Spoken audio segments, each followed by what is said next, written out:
虽然有些伤感，但长陵王一生戎马，最后归葬梅岭，也算是个结局。梅岭啊，不知不觉间，那些个往事前尘，竟然已经过去了这么多年。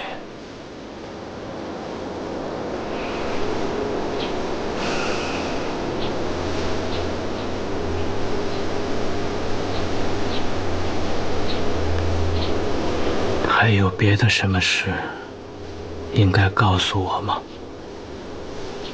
有个消息还未确实。说吧。据传，东海国主已被软禁。莫子侯。是。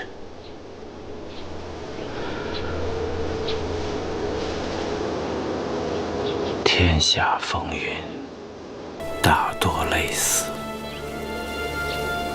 我知道了，你归档去吧。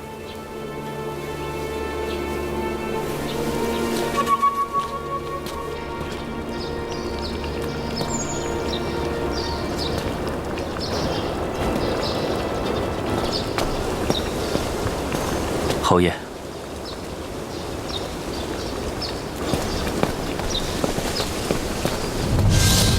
等一下。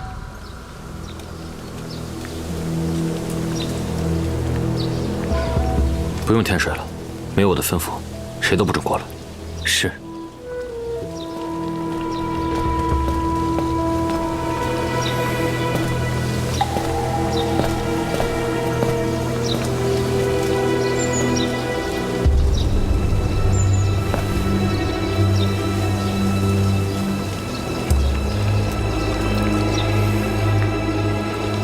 我不是早就请表舅离开了吗？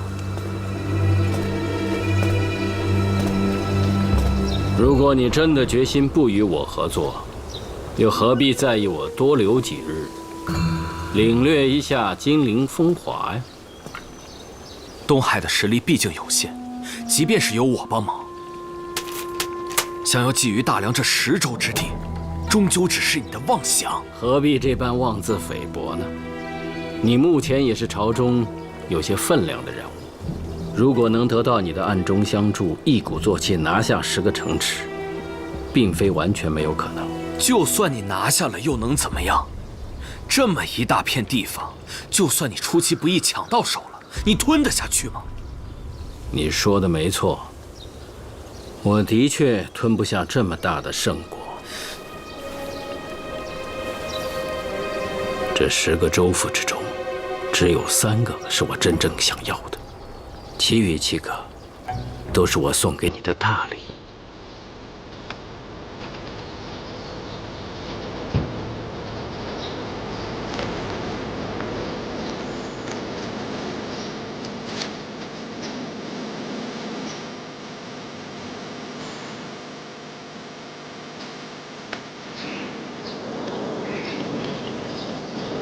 一连10州失守，金陵朝中必然慌乱。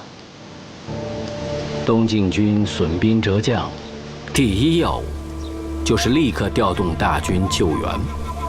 到时候你就主动请缨出战。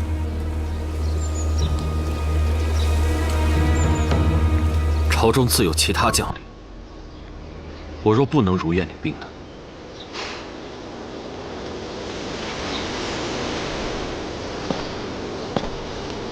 如果不是你，那你我内外联手，再杀一轮。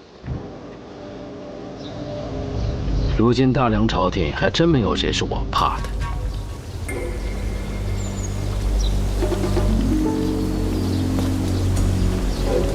我不明白，你还有什么可犹豫的？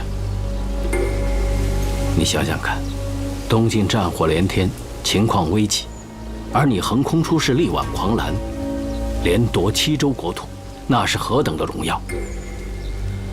纵然长陵君珠玉在前，而你这份护国之功和因此得到的名望，至少足以给你一个牢靠的根基，让你能够从此以后牢牢地站在大梁朝局的最中心。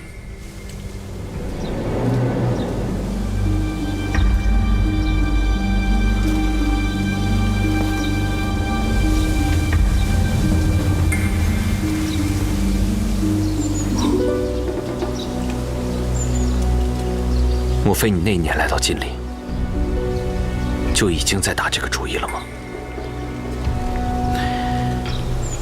那年，我的确是濮阳英引过来的，倒没有想得这么长远。再说了，我本以为这大梁尚有一番龙争虎斗，谁能料到，长陵王府毫无上进之心，居然这么快就退出了金陵朝局。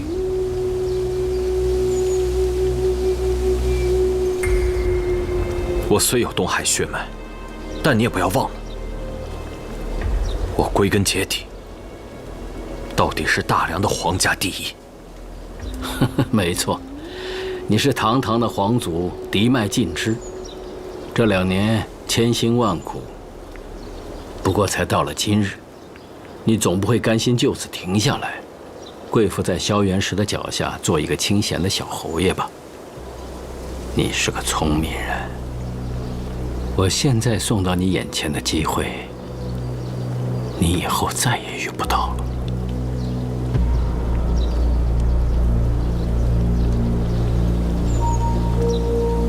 就算像你所说的，我能如愿领兵，而且从你手中拿回齐州，无人发现破绽。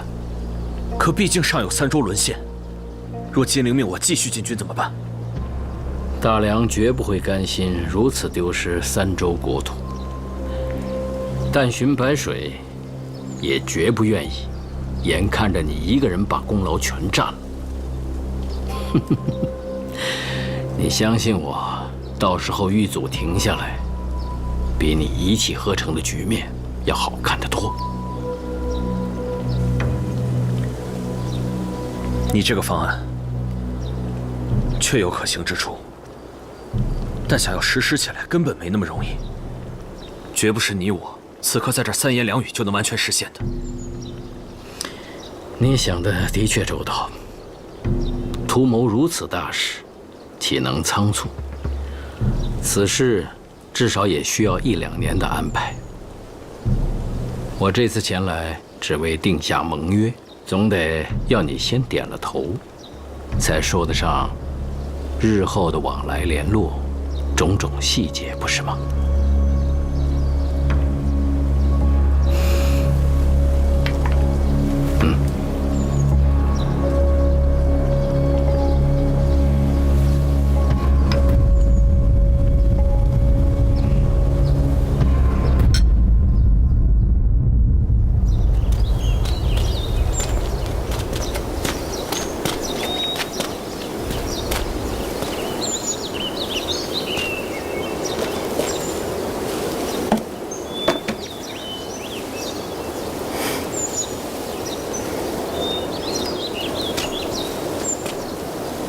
我知道，你不会一起上山去的，对吧？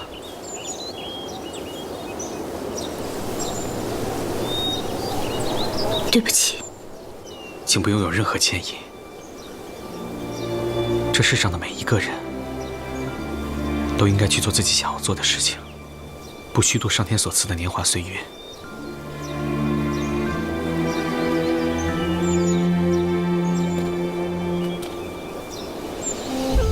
可我还是想要知道，你准备去哪儿？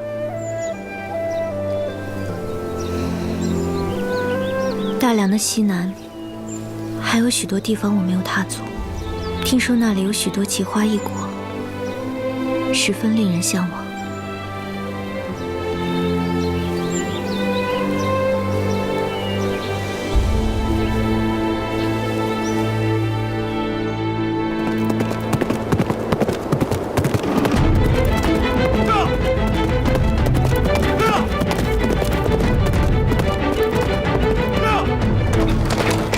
军情急报，都闪开！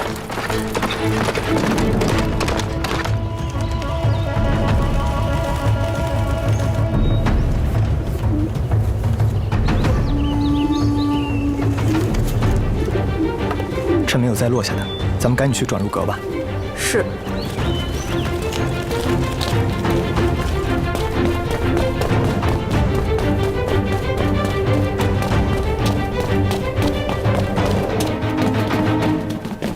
大人，军情急报啊！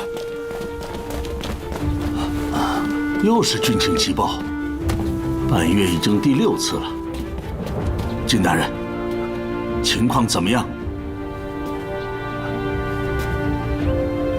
天州失守，失守。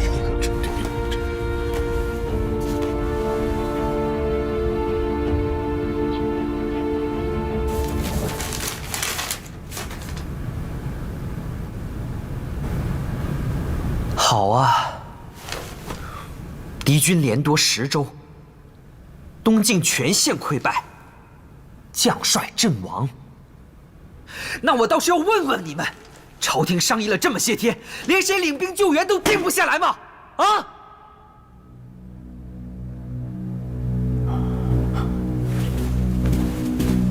陛下，东海的战力远超我大梁以前对他的认知，此等战局前所未有。朝廷自然没有相应的战备，临时筹措难免慢了一些。至于援军的统领指派谁，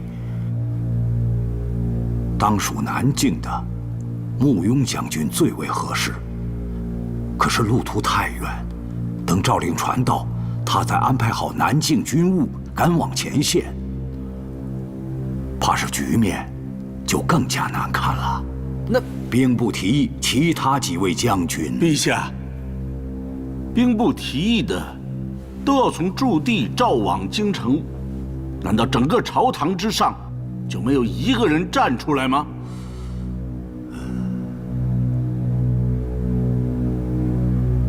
东境战局危急，勾得上品级的几位将军似乎信心都有些不足啊。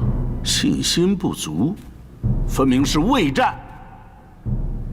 朝廷养兵1000日，启禀陛下，莱阳侯萧元起进宫求见，现在殿外候旨。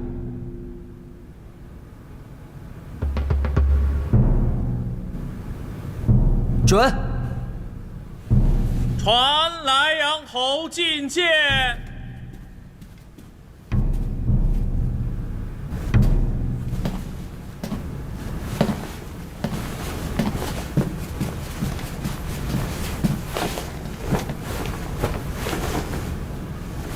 臣听闻，今日朝中商议东境之战，臣萧元起愿为陛下解忧，领兵出征。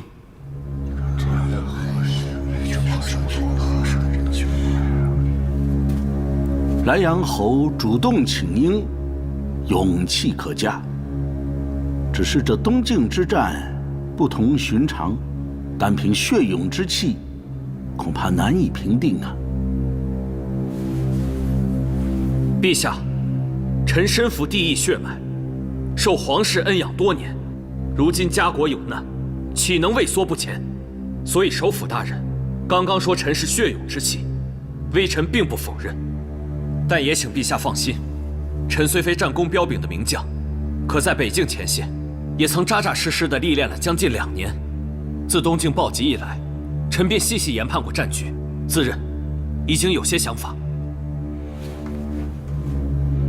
全部写在此本奏报之上，如陛下审阅之后，略觉有可取之处，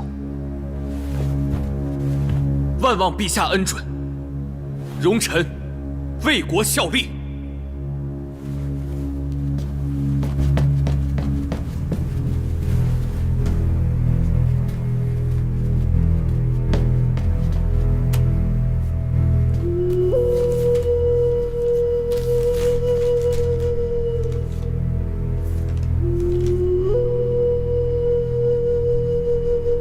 这不过才1个多月，连克10城，这东海的战力什么时候变得这么强了？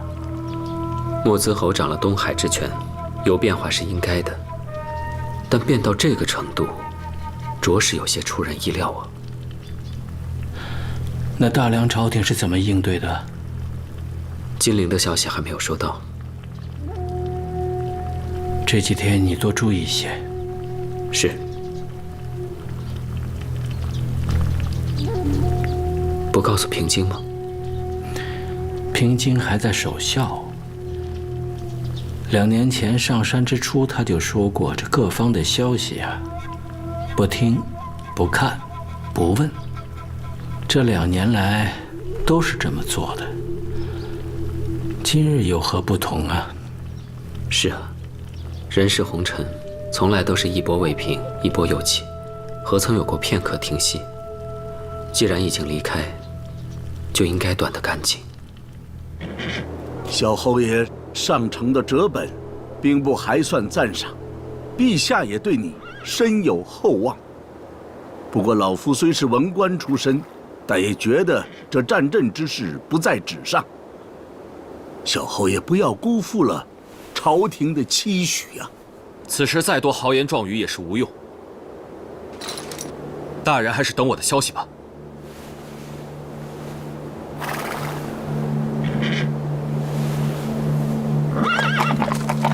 哟。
平津，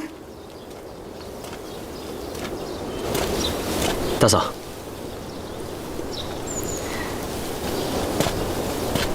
琅琊阁上飞来一只鸽子。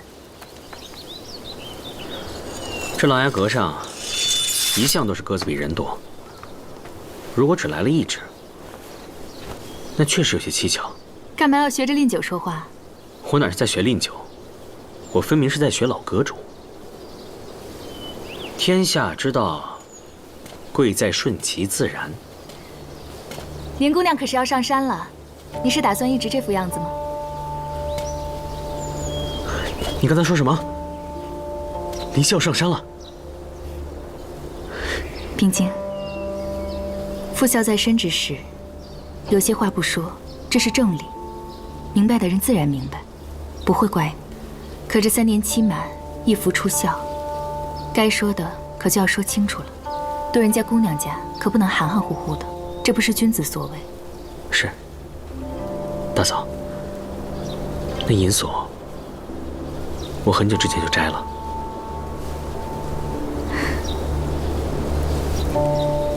人这一辈子啊，遇到一个合适的人不容易。林姑娘心中自有她的天地，纵然怀有真情，也不会轻易流露的。这一点你可要接受，不能像凡俗男儿那样轻易的去改变她。我为什么要改变她？那你告诉嫂子，你到底心里是怎么想的？大嫂放心，林夕这次上山，我绝不会再轻易放她走了。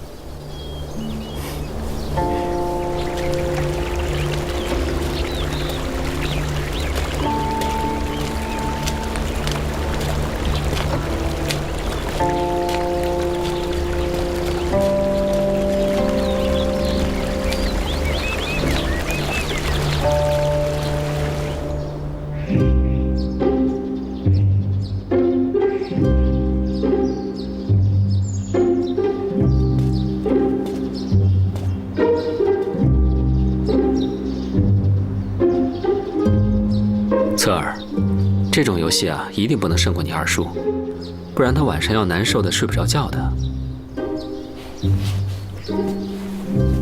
那侧耳就给二叔承让了。侧耳，你耍赖！还有，承让不是这么用的。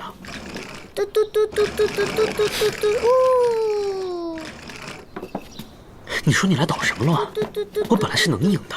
哦，还好，还好林夕姑娘没先过来，不然她看到刚才这景儿。你刚才说什么？你记到了？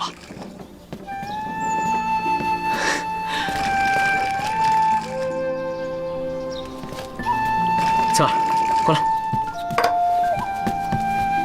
嘿，2年不见，妹妹倒也没怎么大变。变化最大的应该是侧耳了吧？得有这么高了吧？怕是比这还高呢，是吗？娘亲，娘亲，娘亲，娘亲！侧耳，快叫姑姑。你刚出生的时候，姑姑可是第一个抱你的人呢。快，姑姑。真的比一般孩子要高一些呢。我以后要比二叔都还要高。二叔，过来。平静。大嫂，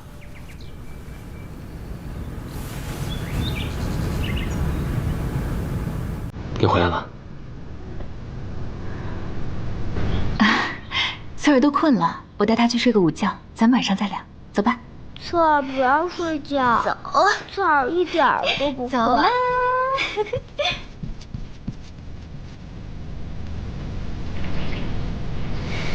坐吧。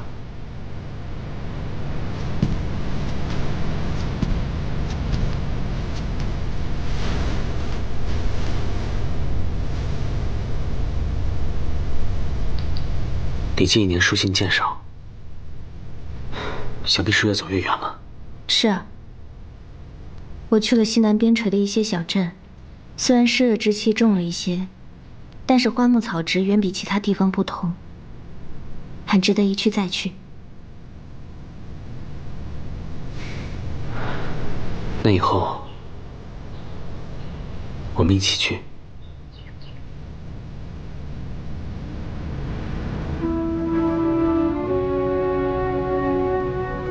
平静，你真的还好吗？你为什么这么问？东晋的消息传来以后，连我都吃了一惊。我就是不太放心，所以过来看看你。东晋的消息？你不知道吗？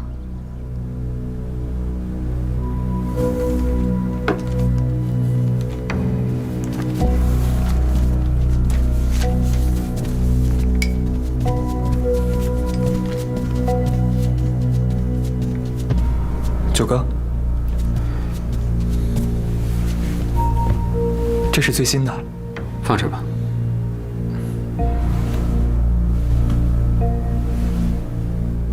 九哥，你在忙什么呢？我要把大梁东晋的消息汇编一下，查看方便。为什么要汇编？北燕换了国号，也没见你汇编过啊。你就当我是闲来无事吧。哦。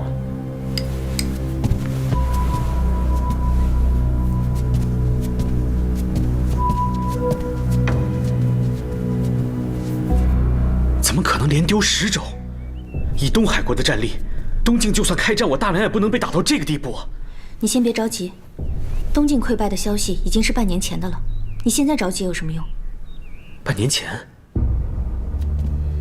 那现在呢？我本来得到消息就晚，再一路赶过来，到朗州的时候就已经听说援军连传捷报，他们已经收复了7个州府，重建了东晋安防。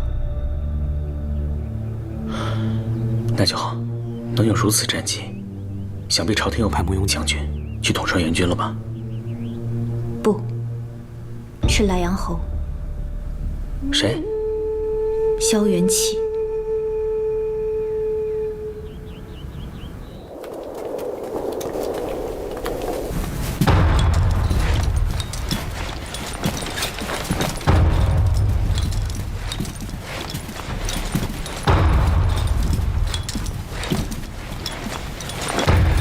臣萧元启参见陛下。请莱阳侯平身。谢陛下。莱阳侯，你亲率2万人暗夜奇袭，一下逆转了东海危局，随后一鼓作气拿下了7州国土，真可谓是智勇双全。今日得胜而归，有什么想要的赏赐，赶紧跟朕说。陛下，臣身为宗室，为陛下效力理所应当，不敢轻赏。东海之战能有此胜果，靠的是前线将士齐心杀敌，最值得陛下恩赏提拔的，当是他们。将士勇猛，也是将军统帅得当。将士要奖，将军自然也要奖。说说吧，你想要什么赏赐？臣不敢妄自轻赏。这有什么敢不敢的？朕让你自己请赏，就是真想赏你。难道还要朕来猜你想要什么不成？臣并非此意。若说有什么是臣真想要的，那臣倒还真有一样，只怕在大殿之上说出来，会让众人笑话。你要是这么说，朕还真想知道了。赶紧说。那臣就斗胆直言了。臣想请皇上赐婚。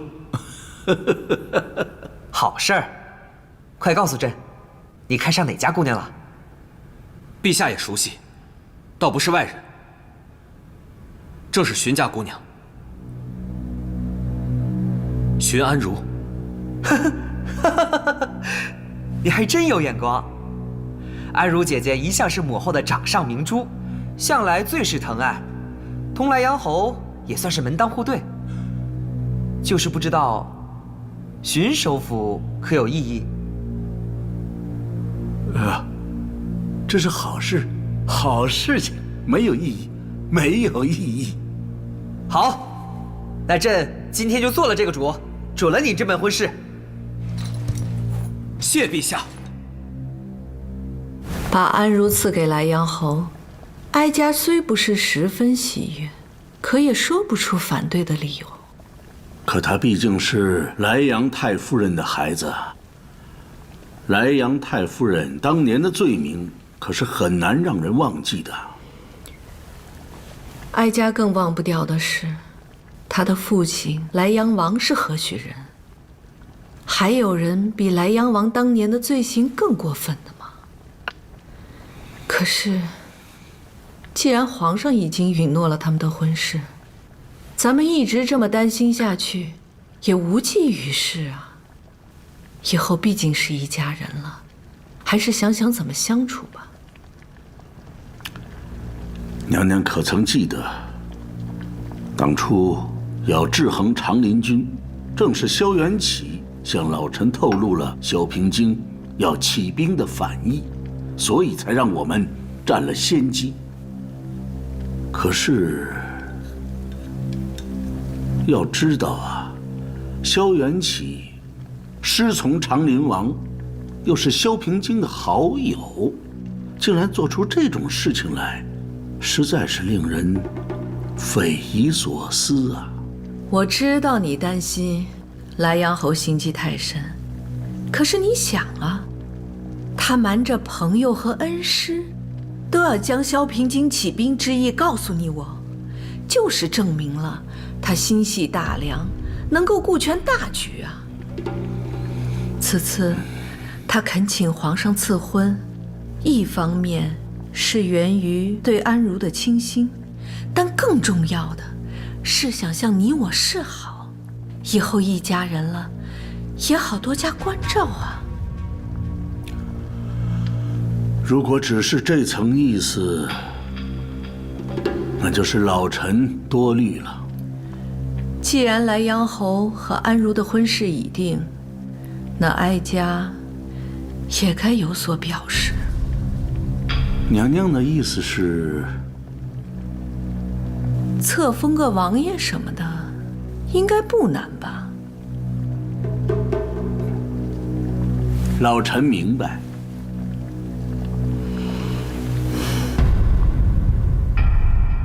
嘟嘟嘟嘟嘟嘟嘟嘟嘟，嘟嘟嘟嘟嘟嘟。小刀哥哥，哎，九哥，精灵来的。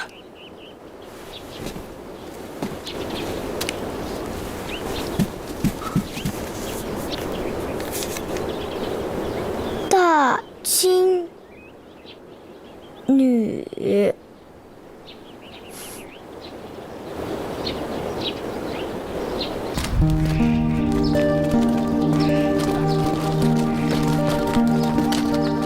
恭喜恭喜！快请快请！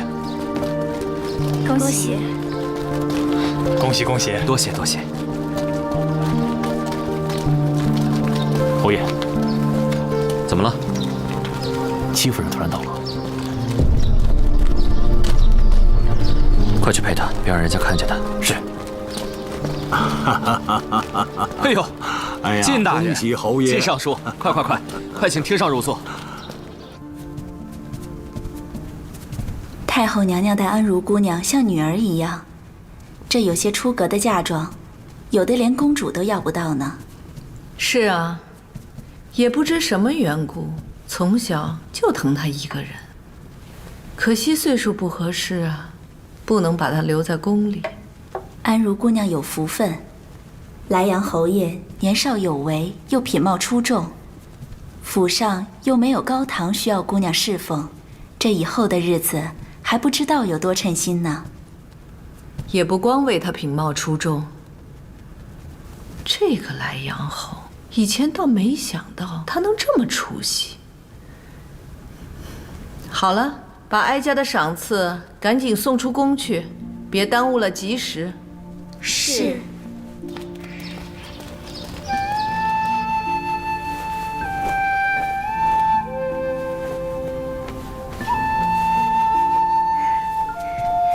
姑娘，奴婢们都听说了，咱们这姑爷的东海之战啊，打得真是漂亮，一路取胜，直接就打到了淮水边上。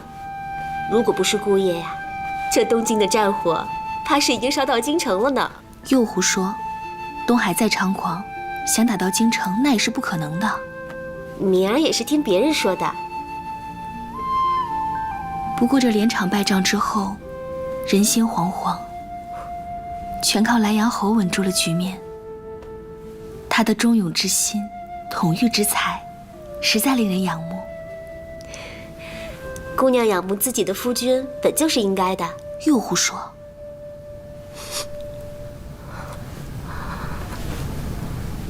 佩儿，请姑娘恕罪，奴婢该死。佩儿何罪之有啊？刚刚，姑娘跟敏儿提起东海之事，佩儿不禁想起了自己的家人。今天是姑娘大喜的日子，奴婢实在不该掉泪，还请姑娘恕罪。每逢战事，必有池鱼之灾。东海形势更加残暴，以亲族之事，我们有所耳闻。吾以前提到你的痛事，倒是我们的疏忽。生花落泪乃人之常情，佩儿实在不必请罪。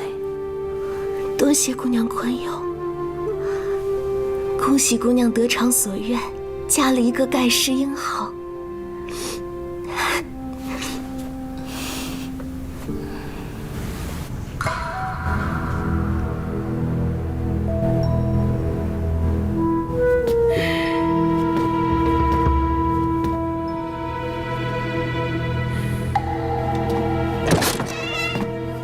侯爷，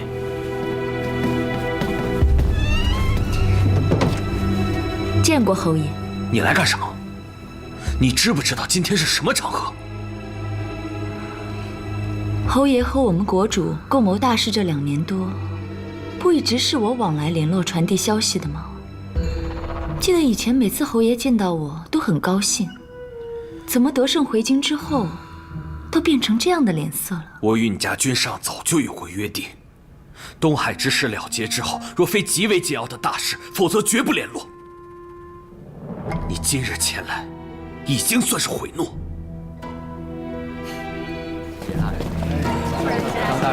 荀大人，我们侯爷一直在门口迎客，就等着恭候大人。只是现在回去更衣去了，万望大人海涵，再稍等片刻。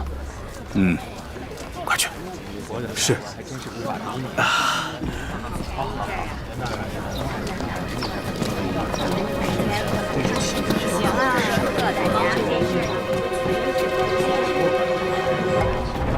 请侯爷稍安，无需动气。您今日成家，当然是件极为紧要的大事，怎么说得上是悔诺呢？我们国主既是侯爷的娘舅，又是授业恩师，新妇入门，身为舅舅，他岂能失礼呢？侯爷不想看看吗？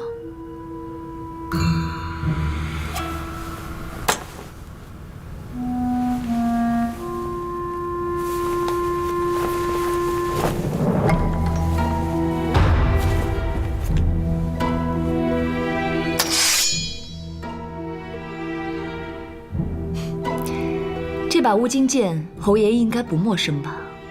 这可是国主最爱的乌金剑，乃稀世珍宝，独一无二。您练的毕竟也是乌金剑法，当然要用乌金剑才能与之相配。所以国主特命我将其送来，以贺新婚大喜。在我大婚的日子，拿着一把与莫兹侯举世齐名的乌金剑送给我。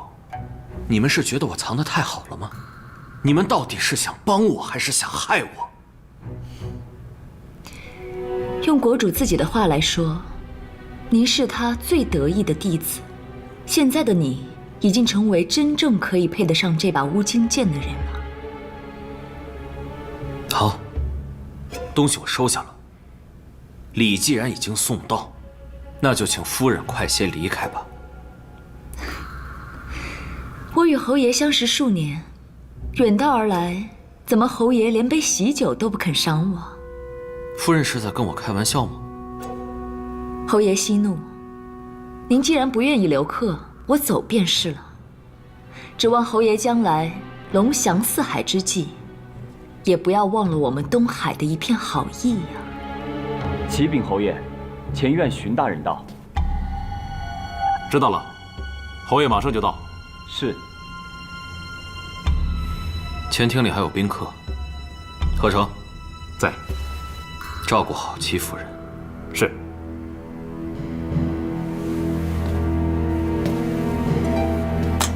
收好他。知道了。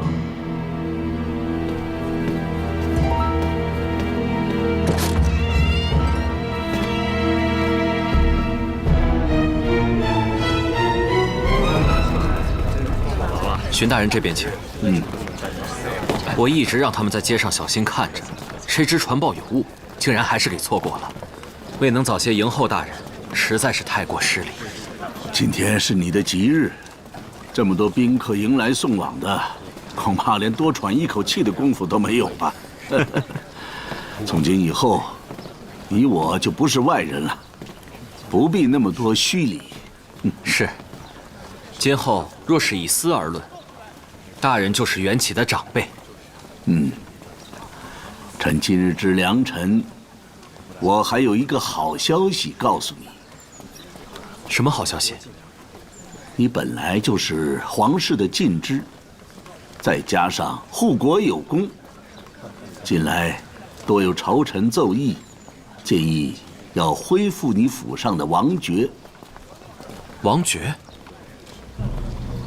内阁已经议定，只不过宁王爷刚刚过世，宗室还要等一等，最迟不过9月，就会有恩旨下来。缘起能有今日，全靠陛下信任，大人提携。哎，还要你的时运好，自己真有本事才行啊！大人请。嫁为人妇和做姑娘时就不一样了。阿如啊，婶娘叮嘱你的话，可都听明白、记清楚了？外头传言说荀姑娘受太后恩宠，必定如同公主一般娇贵。但沈娘知道，你的性情最好不过。别担心，听闻姑爷也算是一个和气之人，将来夫妇同心同德，必定如意美满。谢沈娘吉言。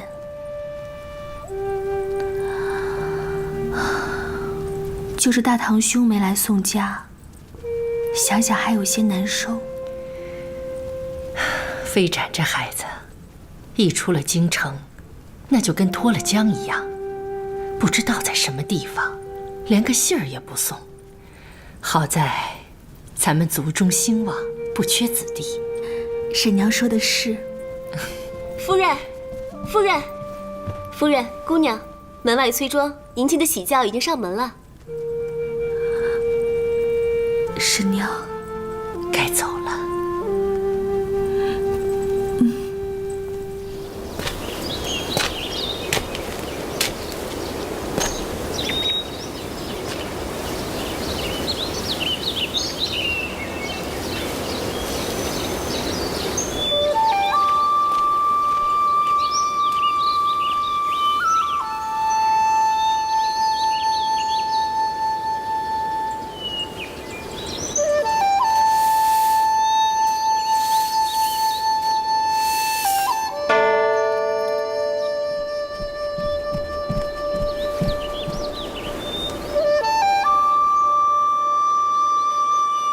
请。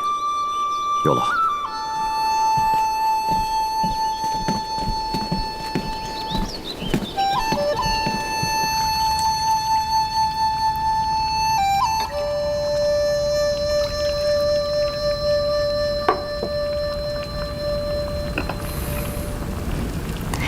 师兄给侧儿送这么多礼物，真是太客气了。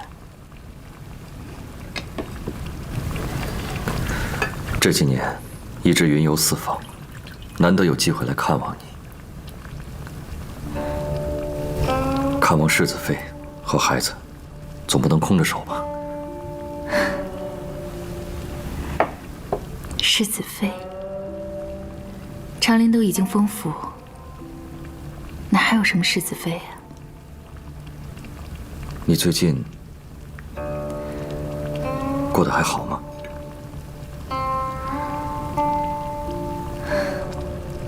还好有侧儿。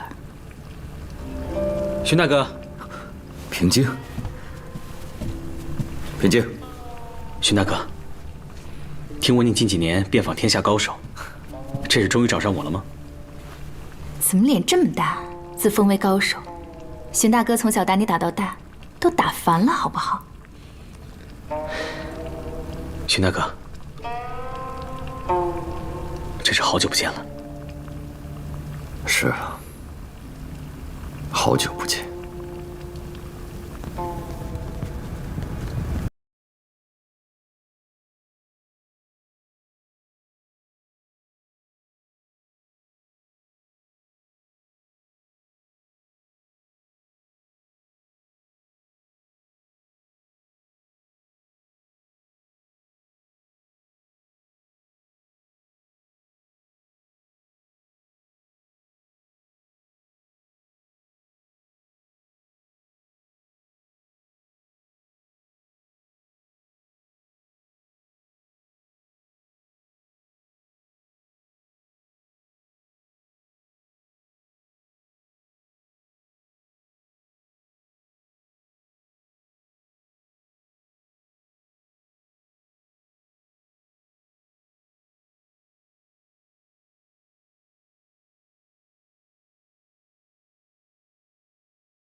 受娘娘恩宠，但幼承家训，从不敢骄纵无礼。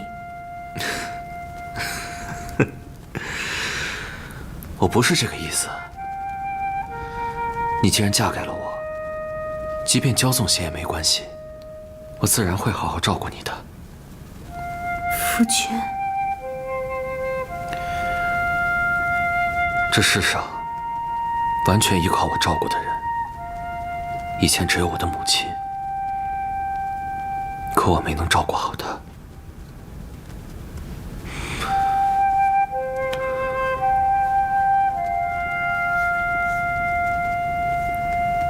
现在你是我的人了，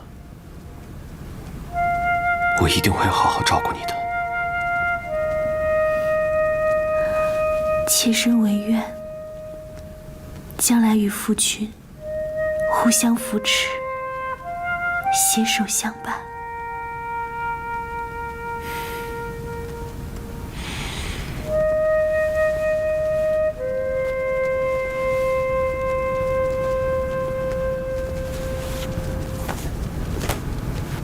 你下去吧。是。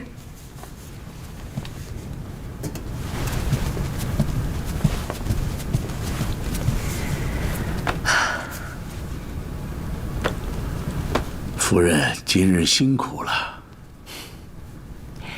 姑娘出阁本就该我操持，说什么辛苦？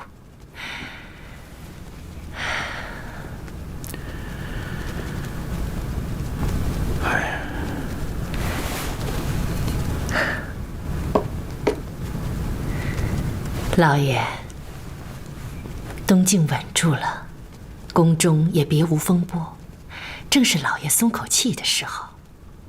夫人说的对，现在是大局安稳，朝政平顺。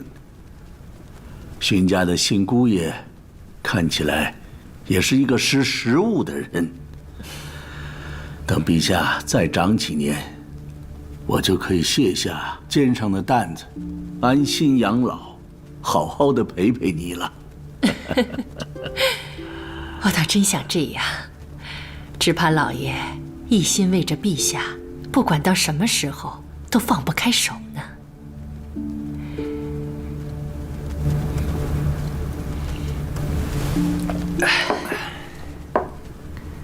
我说你怎么一点反应都没有？原来是老阁主根本就没有告诉你啊！不，是我一开始自己就做了决定，不看，不听，也不问。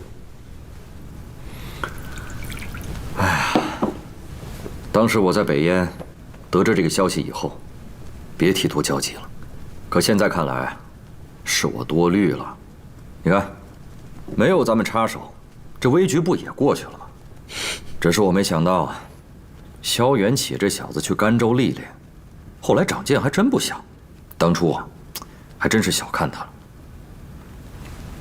哎，平家，怎么了？我自认为对萧元启还是有些了解的，但毕竟这么久没有见面，不能随便臆测。你刚刚还说去过北燕，想必是去挑战那苍七剑了吧？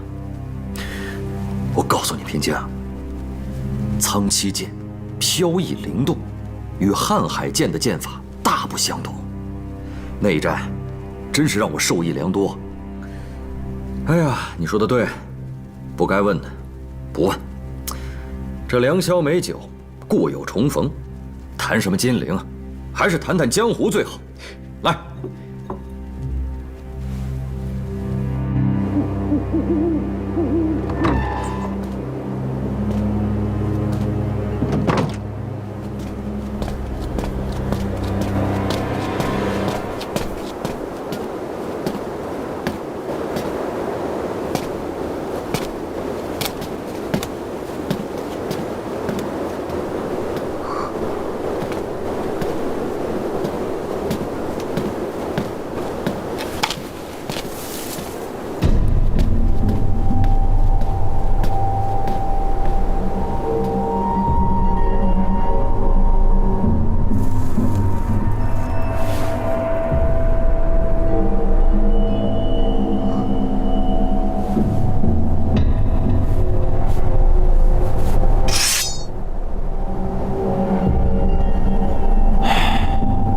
可惜呀，这绝世的无晶宝剑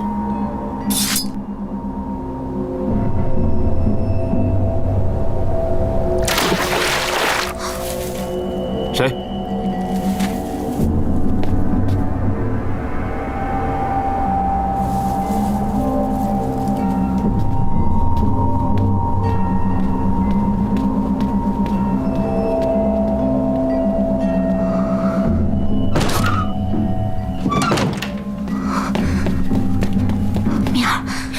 醒醒！怎么了？怎么了？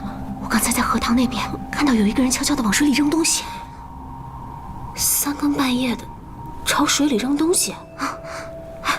你说他那是在干嘛呢？老夫人以前说过，这些名门大户呀，必定藏着许多秘密。如果我们遇到什么奇怪的事情，只要跟咱们没关系的，就当做什么都不知道。咱先不管那个人是谁。他3更半夜的，悄悄地出去扔东西，那想必不想让别人知道，你就当做没看见。咱们今天刚进府，还是别惹麻烦了。可他扔的不是一般的东西，是一把亮晶晶的宝剑。宝剑，那就必定是镇宅子用的。镇宅子用的，那镇宅子用的，为什么要偷偷摸摸的呢？我也不知道。你说的也对，咱们第一天进府，好多事情还都不知道呢，还是少惹麻烦的好。对，行了，那快睡吧，明儿还要伺候姑娘呢。来，明儿得改口，得称呼为夫人了。赶紧睡吧。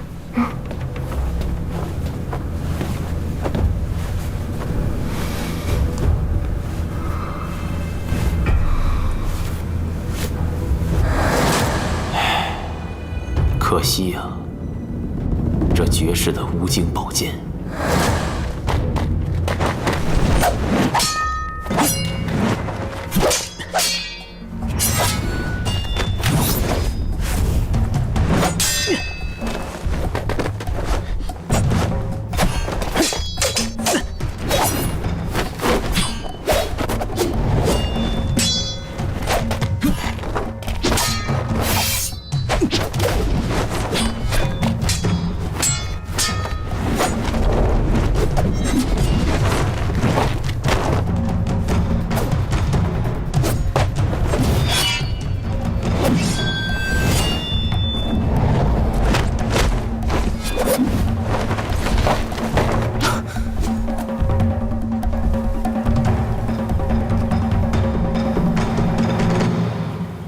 你深得蒙老大人真传，将来肯定是要登顶榜首的。真是惭愧啊，全程下来也没有占过几次上风。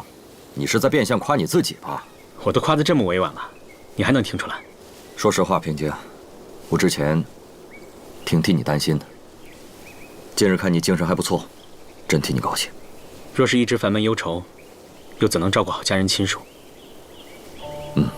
说得好，走吧。走。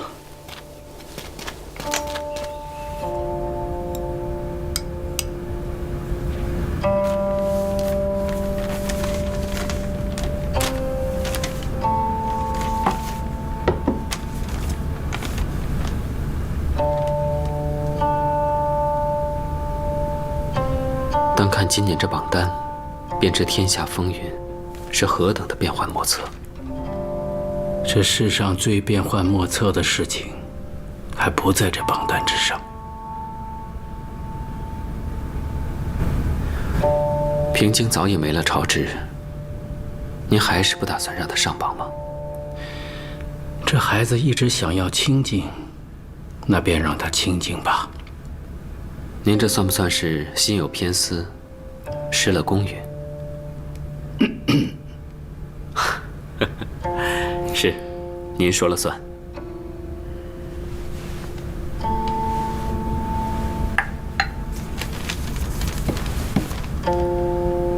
平京一直没有找你调阅与东海相关的存档吗？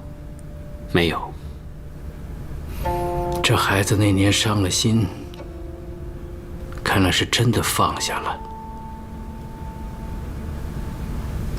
我倒觉得，越是刻意不闻不问，越是说明他的心里还没有真正的放下。琅琊阁从来都是坐看风起云涌，不问缘由。平津这孩子是局中人，他做不到。有些消息他一旦知道了，就一定会心生疑窦，也一定会追根究底。我明白你的意思，有了开端，就很难真正的置身事外。但即便如此，若他开口询问，我便不会瞒他一丝一毫。老阁主年轻的时候对待友人，不也是这样吗？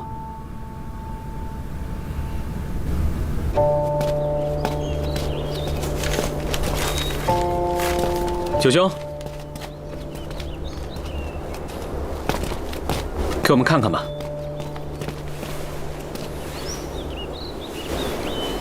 你要看什么呀？你明明知道我说的是什么。琅琊阁今年的榜单，榜单还有5天才公布于世，只剩5天，那老阁主肯定已经拟好了。给我们看看。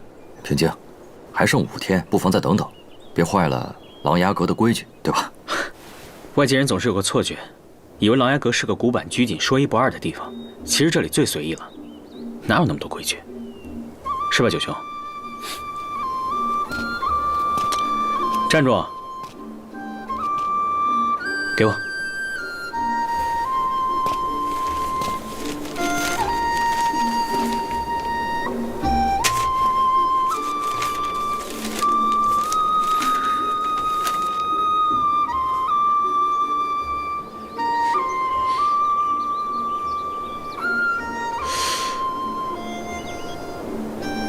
常年在高手榜榜首的莫兹侯，今年怎么不在了？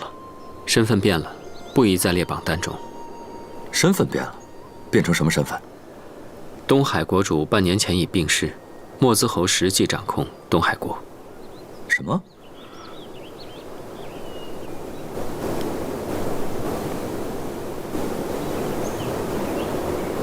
九兄，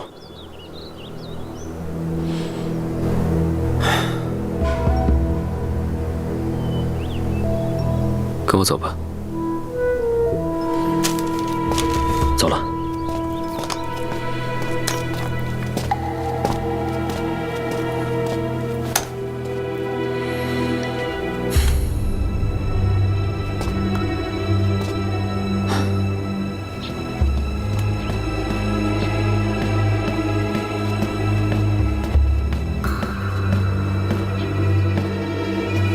侯爷，怎么样了？属下一直派人盯着，刚刚回报，戚夫人一路向东，并没有在我大梁境内逗留的意思。好。莫兹侯以前也不过是个闲散的王族，如今却能手握整个东海。何成，你觉得我也能走到像他那样的地位吗？东海只是小国，侯爷将来一定能比他走得更高。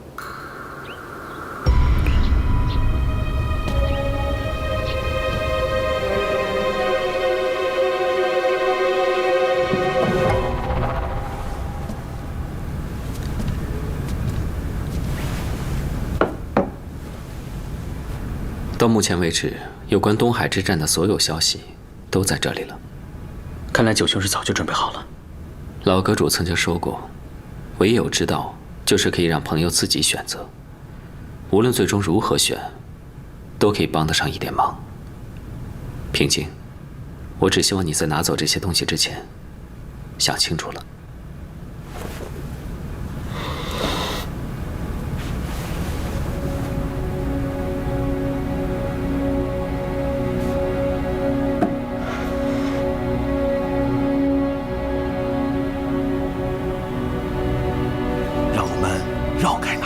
知道了，谢谢金伯。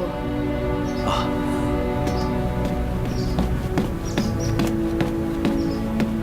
禀夫人，外府说前节兵部骑侍郎府上因东海通敌案被抄了，待会儿让我们绕道而行。东海通敌案，知道了，绕道便是。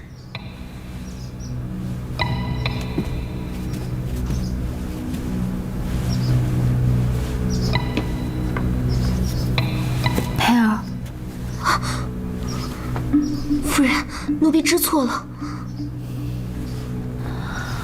我又没有要怪罪你，我只是觉得你有点神不守舍而已。奴婢，咱们不是无话不谈吗？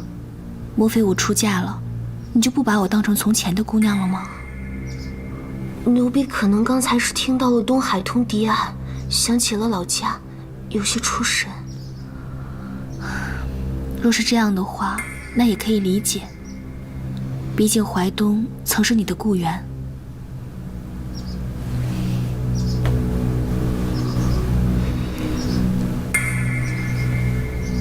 佩儿，你也别太难过了。好在东海通敌案已经破了，罪人也已经伏法了。兵部侍郎，朝廷4品大员，出卖军情，以致东晋兵败10州涂炭。今日伏法，也算是天道昭彰。夫人，你说他们到底是贪图些什么，竟干出这种满门抄斩的事情？无外乎是金银财帛、奇珍异宝。其实这些皆是身外之物，只不过有些人看不透罢了。总觉得在暗中伸手，便不会被人抓住。是啊，奴婢还听说了，主犯家里被抄的时候啊，从花园的池子里取出满满2盒的东珠，颗颗有眼珠子这么大呢。你呀，就爱听这些闲言碎语的。好了，时间差不多了，快去备车吧啊！是。出嫁的姑娘就是不一样啊。哀家想要见你，怕是没那么容易喽。只要太后娘娘肯召见，安儿自当随时进宫请安侍奉。就算你愿意，哀家也不能拆散你们新婚的小夫妻呀。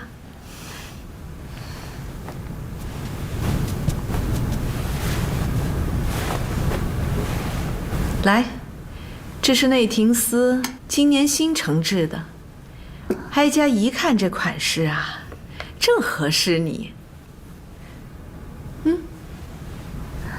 多谢娘娘记挂。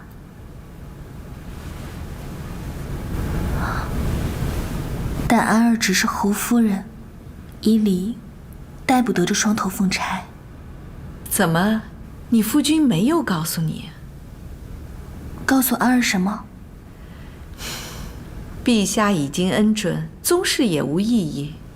过不了多久，你就是郡王妃啦。好生收着吧，自印义服那日刚好合时代。谢娘娘恩赐。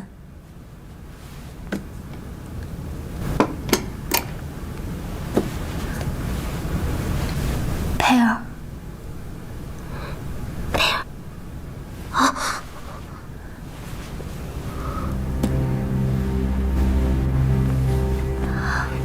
下人疏忽，让娘娘见笑了。自家人不必在意。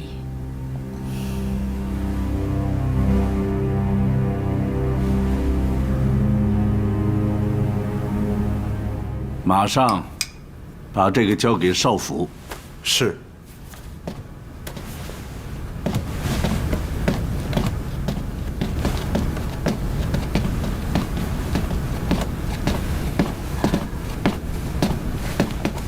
下官参见首辅大人。沈大人，这些都是亟待首辅大人您审阅的节略吧？大人您每日这般政务繁忙，实在是太辛苦了。身为朝臣，这不是应该的吗？是。沈大人此时到来，礼部有什么事情吗？是，确实有件小事，下官想听听首辅大人的意思。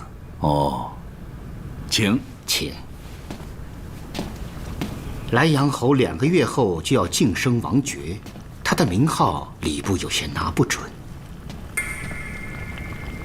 沈大人是什么意思啊？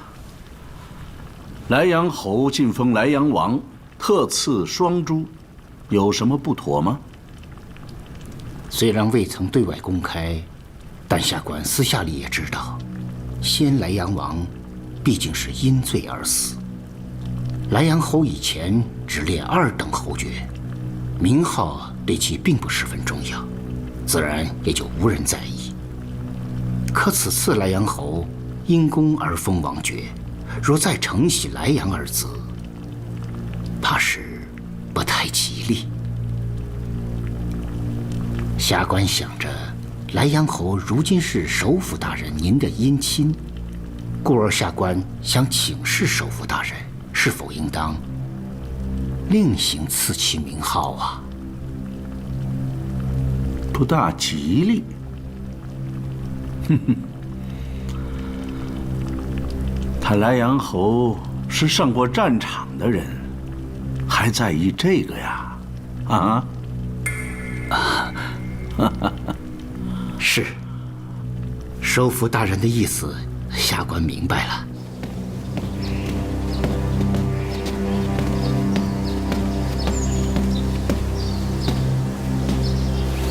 侯爷，东边的消息，戚夫人一渡淮水。既然淮东3州未被收复，那么她应该算是已经离开国境了。那就好，因为这个女人，足足让我担了半个多月的心。坐吧。谢侯爷。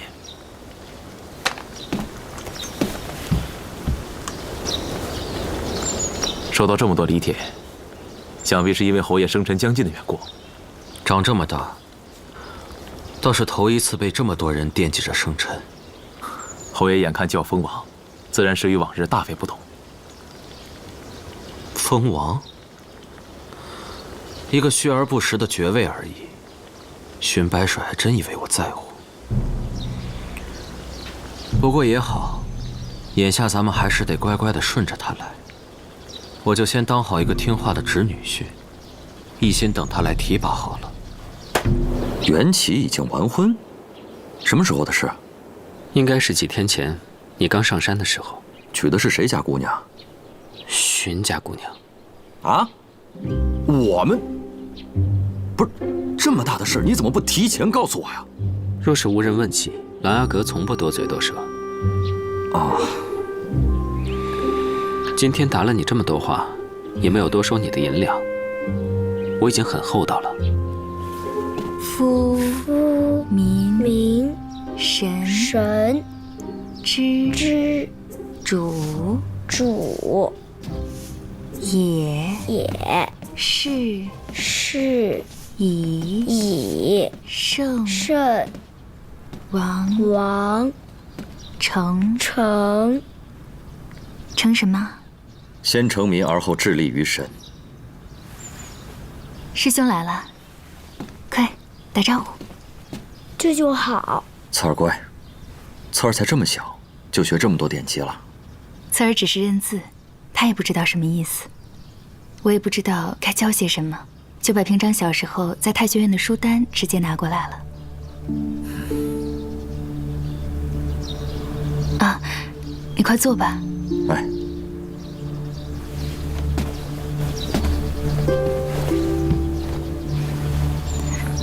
平章到走的时候，也不知道有策儿这个孩子。我们之前总是避开孩子这个话题，所以他也没有跟我说过想要一个什么样的孩子，想让孩子学什么，希不希望孩子长大了能和他一样。我有时候想起这个，难免有些害怕。我怕我把策儿教的不合他心意。不，小雪，你教得很好。策儿这么乖，平章在天之灵，不知道会有多开心。策儿，来，到舅舅这儿来。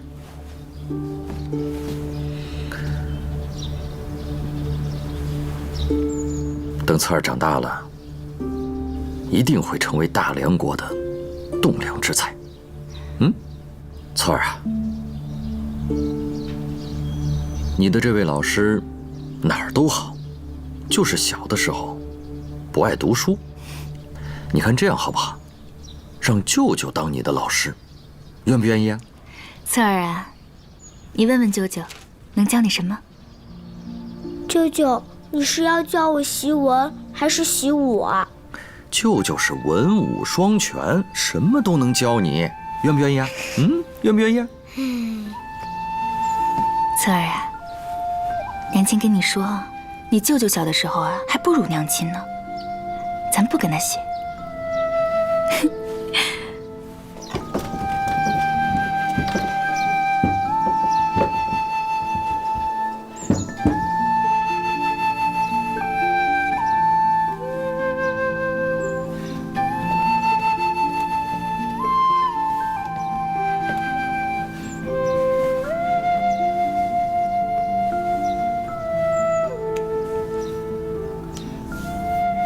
当初封王之事，我没有跟你提过，反而是从太后那里知道的，是不是有些怪我？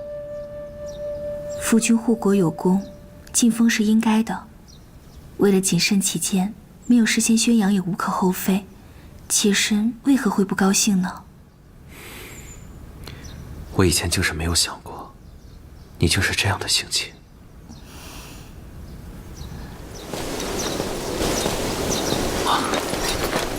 参见王爷。怎么样，上任巡防营大统领，感觉还不错吧？全靠王爷提拔。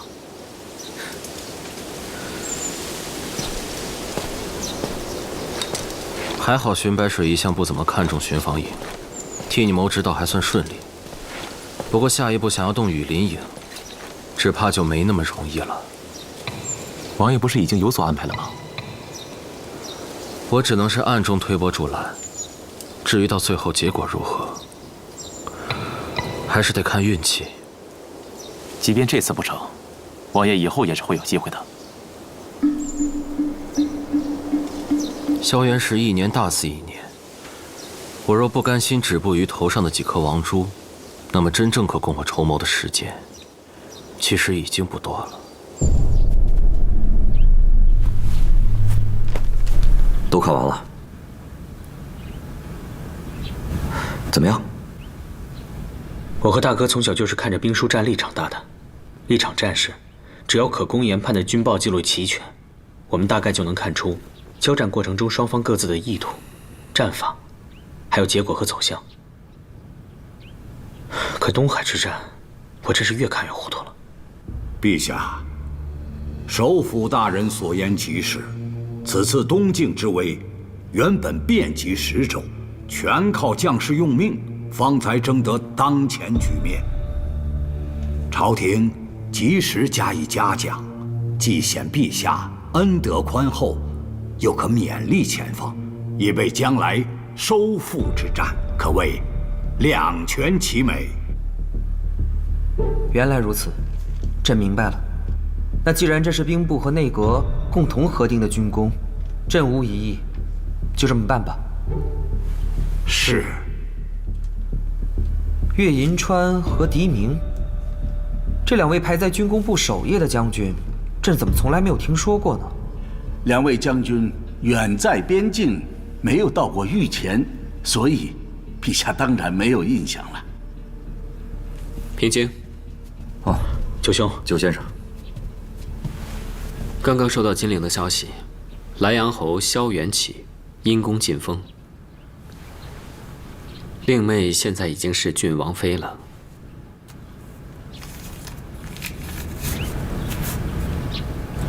这么快？哦，先不说这些，你刚刚说前半程合情合理，到底什么意思？你接着说。交战前期，东海连夺10州之地，听起来似乎匪夷所思，但实际上我看了，他们打得很有章法，几乎已经把他们所掌握的东境军情利用得淋漓尽致了。东海明显战备很足，西晋的兵力也比我们预想的更强，但东海的军力还是有限度的，不可能吞下这10州之地，所以莫兹后一路突进，烧杀劫掠，主要还是以抢夺财物为主。从意图上来说，他根本就没打算守住。我怎么越听越糊涂呢？他的意思是说，你们大梁目前所收复的7州，人家东海本来就没打算要守住，到这一步为止，我都还看得明白。其中，堑州失陷后反击取胜的那一仗，打得尤其漂亮。得胜的这位将军叫做岳银川。这位岳银川将军为淮左营正五品参将，驻军堑州。主将阵亡后，由他统领余部，东晋被迫全线溃退。期间唯一的一个胜仗，就是岳将军打的。哦，朕大略有印象了，他是不是你跟我说过的那位？正是，当时他不仅守住了自己的关口，还突发奇兵，破了敌军其中一路主营。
兵方突击，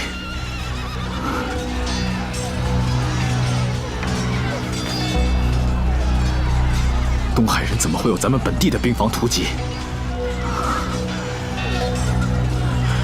谭衡在，把这些都收了。是。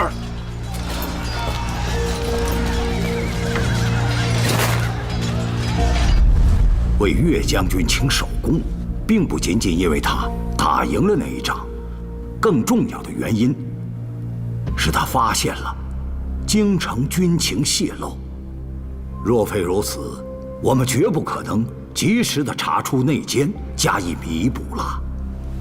陛下，前方遇敌，最怕的是背后的暗箭。微臣出征后那般顺利，也得益于岳将军，这份功劳实在无人能及。那确实应该重重嘉奖。他是不是按照礼部的安排于腊月进京？是。好，到时候朕要单独召见他。遵旨。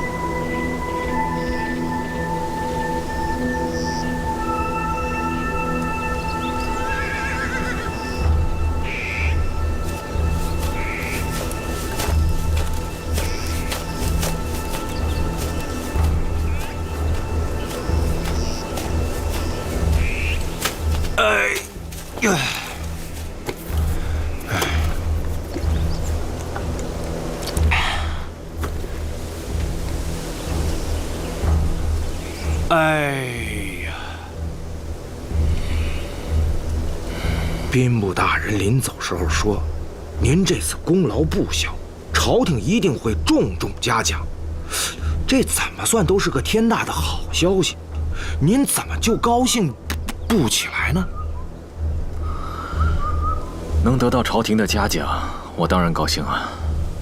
只是我心中有些疑团，思之不解，想起来就觉得心里郁闷，就好像什么呀？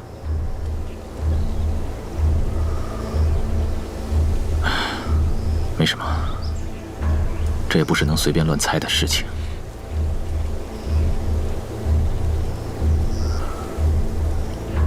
莫子侯的意图很清楚，这冀州之地是他一开始就不想要的。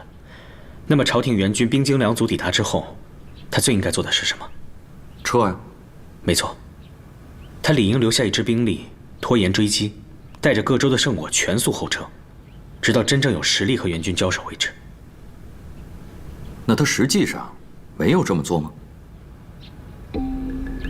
实际上，东海在每一个烧大血的城池，都跟大梁的援军产生了接触战。表面上看，他是一步一步败退回淮水的。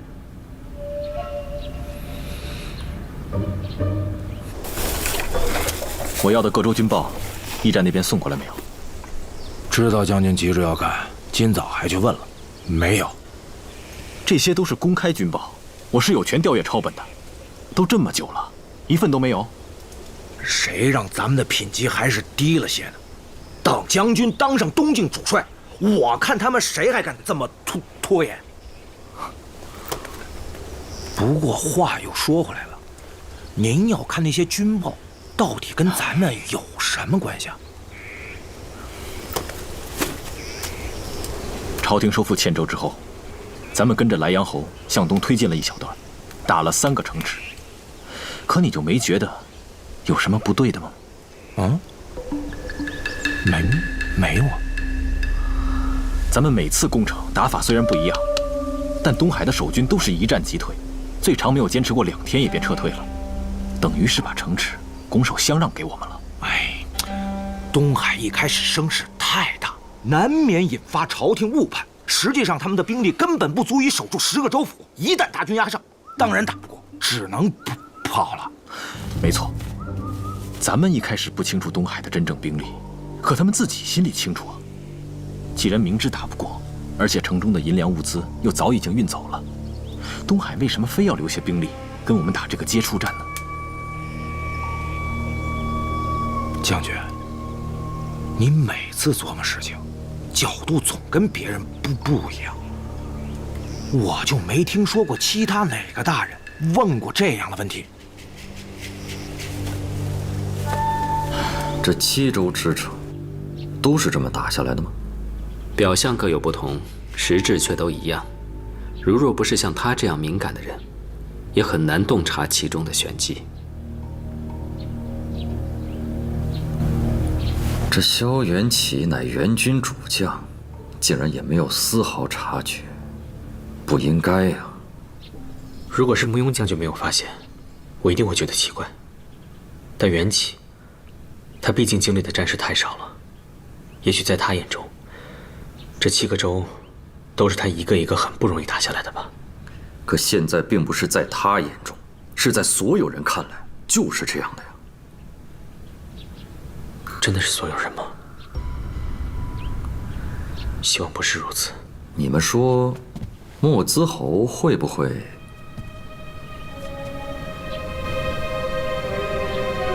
元启，不可能，不可能。吏部有一名属官，一大早就在城外等着，看起来今天像是有什么重要的人物进京。是吗？那本王奉诏入宫，想来也是商议同一件事吧？同一件事？什么事啊？新任东湖羽林大统领。末将知道王爷志在东湖，可皇家羽林不是一向只听圣命的吗？你以为只听圣命4个字，单凭定个规矩靠说一说就能做到吗？禁军太显眼又啃不动，这支立军不过数年的东湖羽林，其实是我唯一的机会。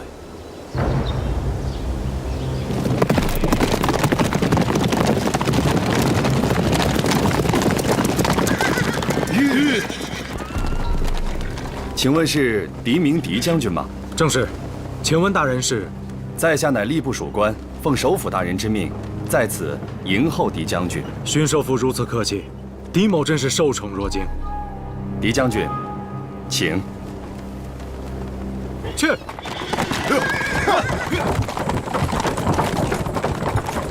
东湖羽林，陛下，前任东湖的大统领乃是东海通敌案的主犯齐勋的胞弟，自当株连，已经被发配边境。皇家羽林营乃护卫京畿的卫队，责任重大，所以大统领切不可轻定。当时正是东海之战的紧张时刻，故而朕想起来了，当时廷谕决定，等东海战事终了，则选有功将领进京领职。是，所以莱阳王全力保荐担此重任的，正是这位狄明狄将军。正是，狄将军祖籍京城，外派于泉州，伪正四品副将，有朝廷征调，驰援于败阵的东晋南县。狄将军每身先士卒，曾经坚守于粮绝的孤城，而且是身负数剑而绝不后退，足见其对朝廷和陛下的忠诚啊！如此猛将，定能担此重任。莱阳王是援军主将，不知你对这位狄明狄将军看法如何？回陛下，狄明将军受调于泉州，一直为援军防守东南一役。臣虽然久闻其勇战之名，但其实并未曾真正见过。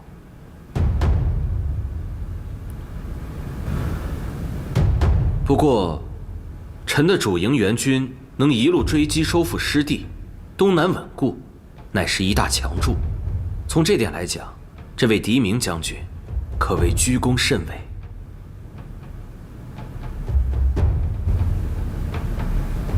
姑娘，给我来一碗。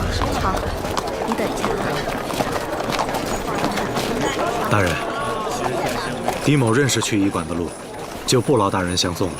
啊，将军本就是京城人士，自有祖屋，为何要住驿馆？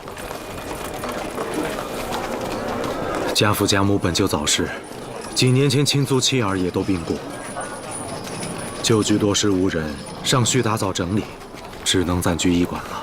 将军有所不知，首府大人命下官看了吏部记档，已知您旧居荒置，所以特意吩咐要提前安排。下官亲自监看修缮打理，日用物品也都准备齐全。将军和贵属今日便可入住。巡首府如此关照，狄某真是感激涕零。将军，请。有劳。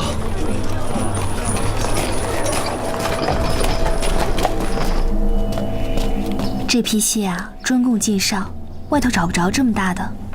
太后娘娘特意从宫中赐出，夫君尝一下吧。你吃吧。夫君是不喜欢吃吗？明儿把蝎子撤了吧。哎，不用，这蟹挺好的，你别只顾着管我，你自己也吃吧。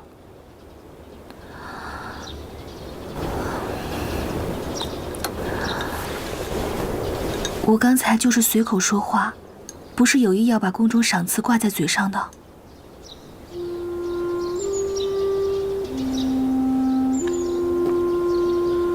母亲当年也最爱吃蟹，只是那时宫里面难有赏赐。我不知道。你用不着替我难过，虽然吃不到这专供晋上的，但是宗族份里却从来没有少过，只是个头没有这么大罢了。愿意的话，当祭的时候天天吃也有啊。夫君一定很思念母亲吧？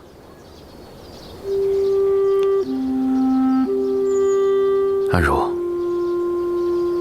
我不想你多心才解释的，但若是有外人在，尤其是在宫里，绝对不能提起的。这个我知道。吃饭吧。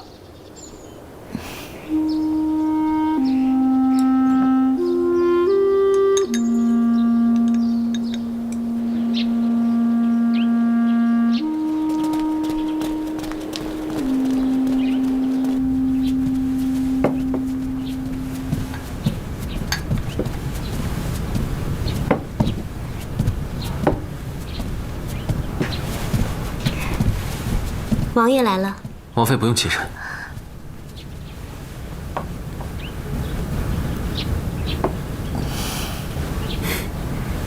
好看。谢王爷。宫里赏赐的螃蟹，还有吗？那些都是活物，留不得这么久。若是王爷喜欢，那我……倒不是我嘴馋，明天是下元节气，我想让你给新进京的嫡名将军也备一份礼，用不着太厚，这些供上的吃食最合适，所以我就随口问问。这些事情，你比我会安排，就挑些你觉得合适的，看着办吧。知道了，到时候请王爷过目礼单。寻常礼节，当然是由你来做主的。备好之后交给外府，别忘了就是了。日常节气之礼，我直接差人送去狄家内宅便是，为何要交给外府转送呢？王妃有所不知，这位狄将军府内已经没有家眷接收礼单了，全都没有了。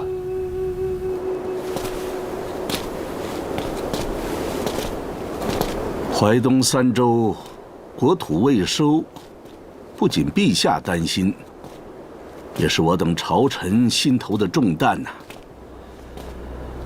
不过，你说的对，仓促行事，事与愿违，可能让东晋陷于泥沼之中。不过呢，长久的等待时机也是不合时宜的呀，所以收复的攻略也该慢慢的筹划了。荀大人怎么会想要吩咐我呀？这应该是兵部主理的事啊。这是兵部主理的事情，不过你是东海之战援军的主将，陛下肯定会询问你的意见，所以闲暇之时，你也应该思谋一下吧。我也没有别的差事，平日里闲着也是闲着。清闲富贵有什么不好啊？你跟普通的臣子是不一样的，将来陛下加封宗室，你肯定是头功一份。这头顶上的王珠，会一颗一颗的加上去的，全部都是顺理成章的事情，不必像老夫整日里忙碌。荀大人，您说笑吧？陛下可还有2个弟弟呢，将来加封宗室，我怎么可能是头一份呢？这个你尽管放心，陛下和太后娘娘心里非常清楚，2个未长成的庶弟不必加恩过深，他们是不会压在你头顶上的。那就劳烦荀大人到时替我进言了。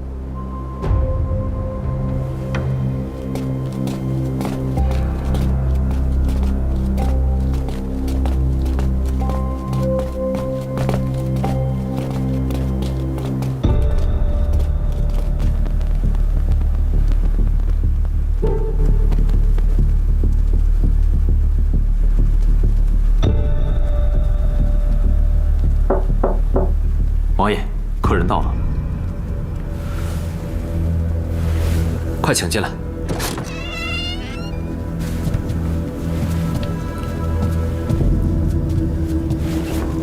参见王爷。狄将军，快请起。刚刚沏了一壶好茶，将军尝尝。王爷明明知道，狄某今夜前来，并不是来喝茶的。狄将军，往事已远，你升调入京，前途无量，又何必非要掀开旧日伤痕呢？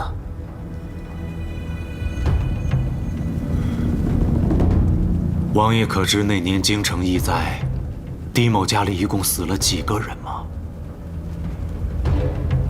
我大约知道，将军的妻儿因此病故。是7个。我2叔、3叔全家，我的发妻，2个儿子、妹妹，还有1对双胞弟弟。一场疫灾过后，狄家故居空无一人。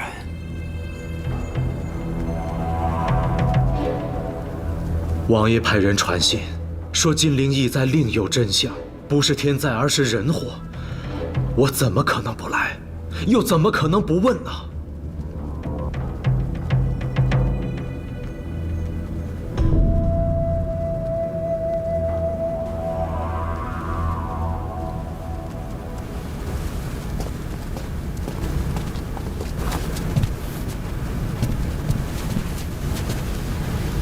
回禀王妃，外府传话说王爷仍在书房，说不准什么时候会回来，请王妃早些休息，不必再等。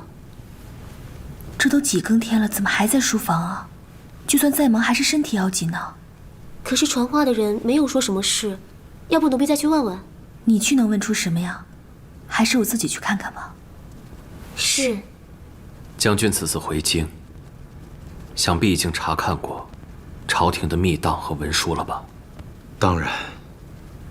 可看出什么了吗？跟我之前读过的公文并无太大区别。说疫情并非天灾，确实是由叶秦人复仇而起，凶嫌最终没能逃脱，已经尽数伏法。我实在没有发现其间有什么问题。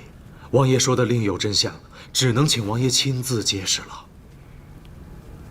你未能看出其中的破绽，是因为这些说辞全都不是谎言。京城的疫灾确因叶秦人复仇而起，也确实都是濮阳英的罪责。那既然如此，将军别急，等我说完。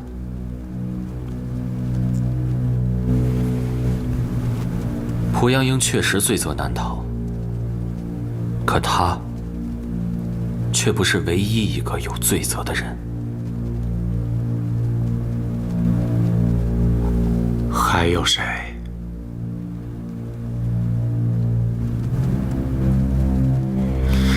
还有谁？我再多劝将军一句，最好还是就此放下，不要再问。还有谁？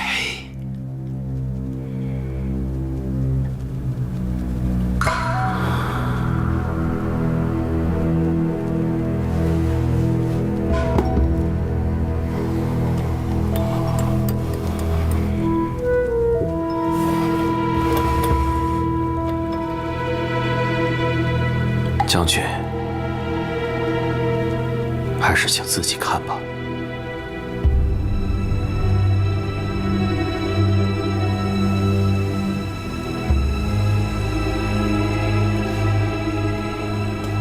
王妃，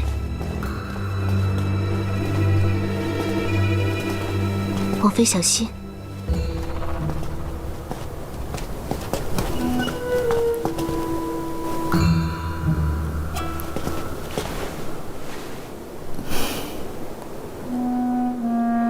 王妃，王爷所忙必是公务，我突然觉得这样前去打扰，似乎有些不妥。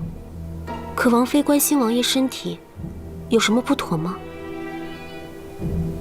还是以后再劝说吧。回去吧。是。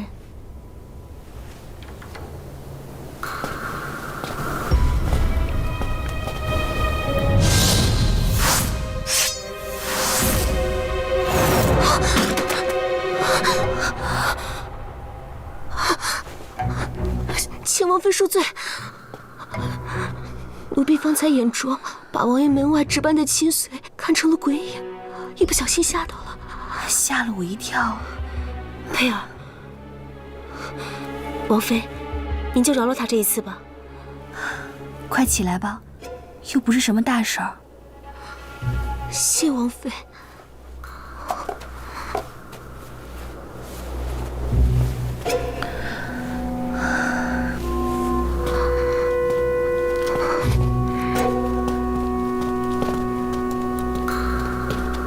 那位不是府中的亲信，是王爷的旧部，最近刚升了职。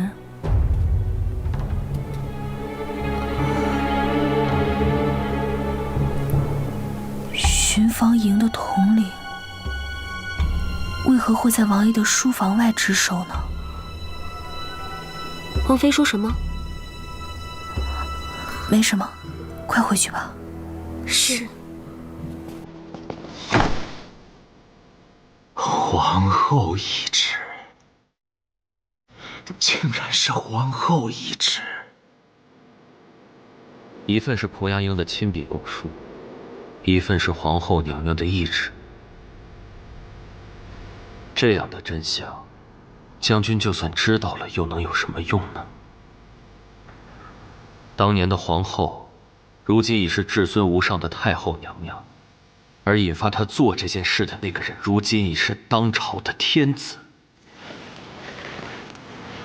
谁还能给你真相？谁还能给你公道？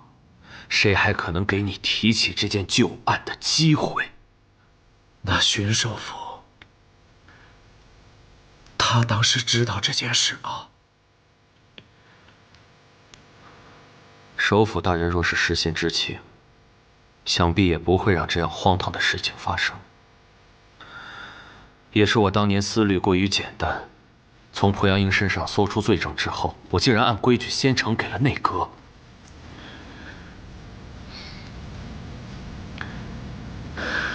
当时先帝有在，荀白水怕皇后受到责罚，所以替他隐瞒了真相，是吗？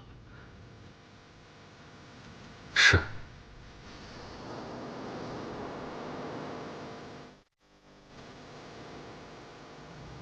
我当年也是费了许多手脚和心思，才能冒险把这2项罪证保存了下来。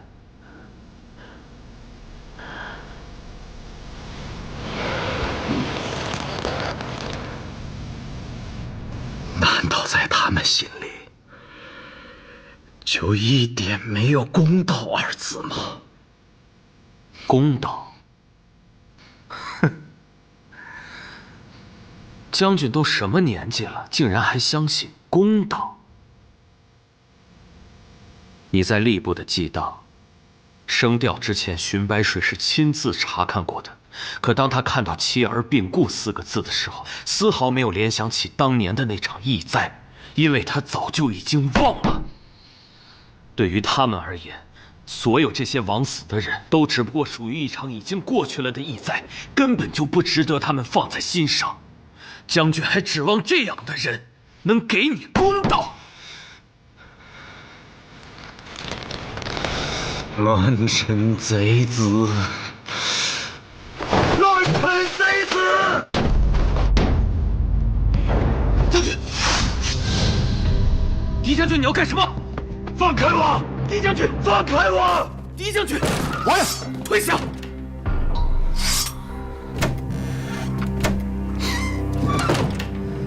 狄将军，别忘了，你是大梁的朝臣，你现在这是忤逆。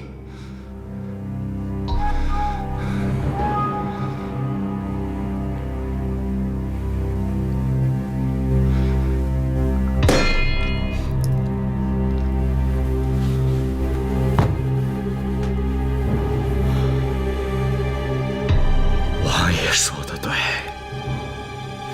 我知道了又能怎么样？身为大梁庶臣，岂能不效忠主君？是啊，将军若能这么想，心里倒是会好受一些。那我还能怎么想？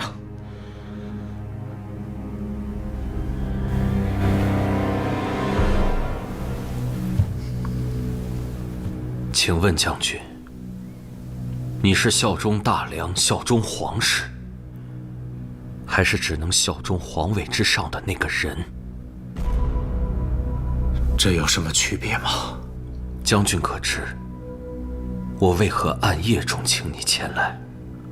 难道不是为了告诉狄某真相吗？告诉将军真相，是为了让将军坚定心志，助我成事。成什么事？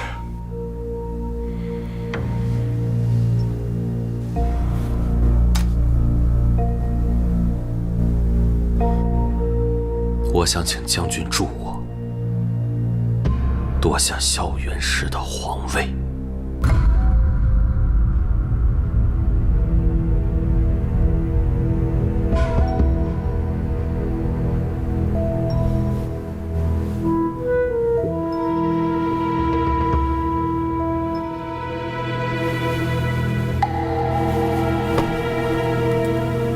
不可能，这是大逆不道，绝不可能。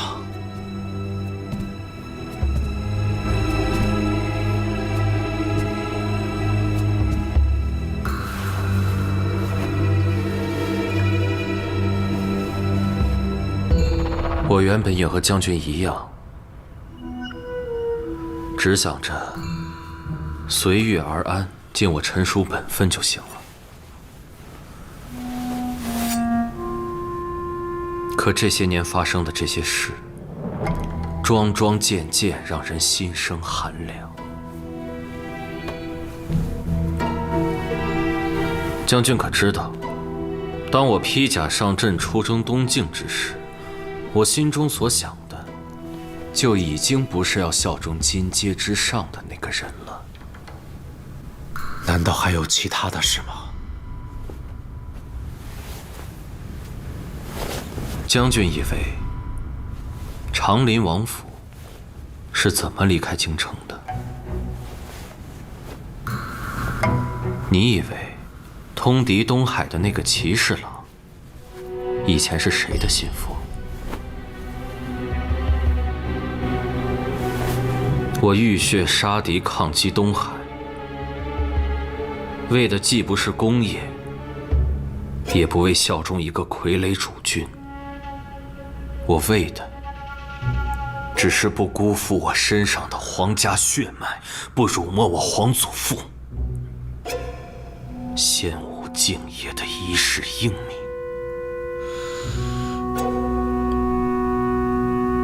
可陛下本人并无过错呀。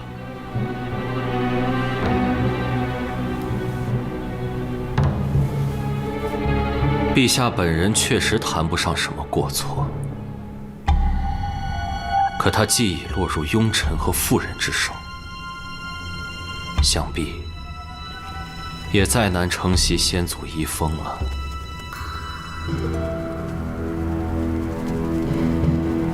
不管怎样心寒，狄将军都应该相信，大梁天命绝非如此。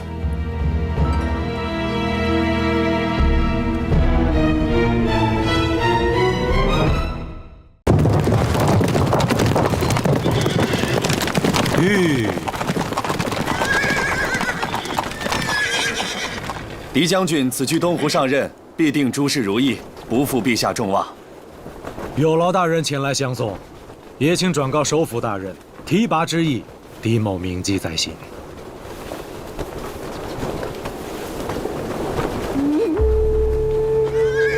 去。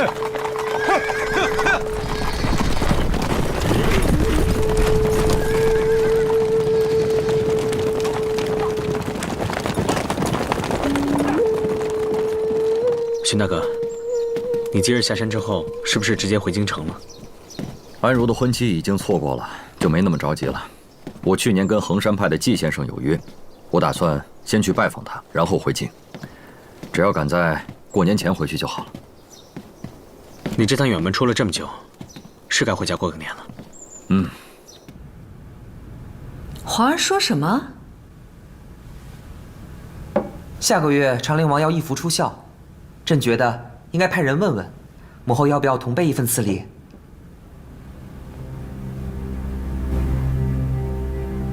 现在哪还有什么长陵王？怀化将军因罪夺了军职，北境军改了旗号，但长陵王府的王位是皇祖赐下的，这个没有动吧？而且子承父爵也是规矩。我现在说的长陵王是谁，母后难道不明白吗？陛下说的对，我这就去通知礼部，按制行事。嗯。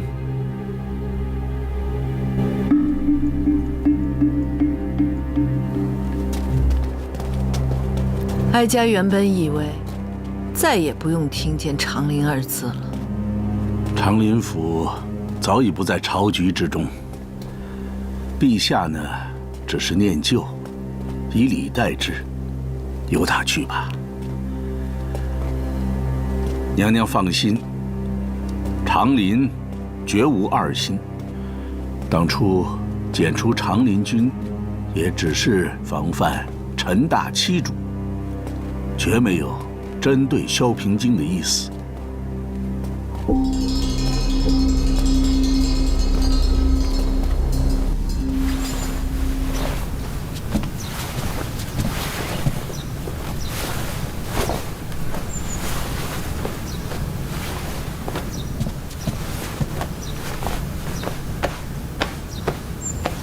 太后娘娘赐的双头凤钗，好像只见你戴过一次，是不喜欢那个样式吗？又不出门见客，也没什么大场合，何必带着沉甸甸的东西呢？说的也是。荀家的姑娘嘛，区区双头凤钗，怎会入了你的眼呢？也不能这么说，衣里要戴的时候自然要戴，只不过平日里有些偷懒罢了。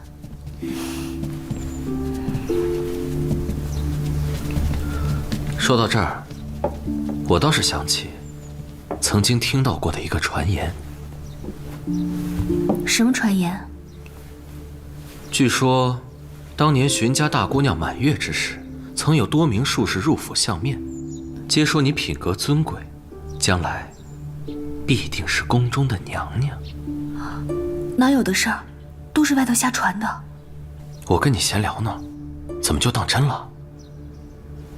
再说，若不是因为你家世品貌都过于出色，又怎么会有这样的传言？俗人口舌，一笑置之便是，用不着当真。不管夫君以前听过何等传言，现在心里到底是怎么想的，我却是实实在在，从没有想过进宫当什么娘娘的。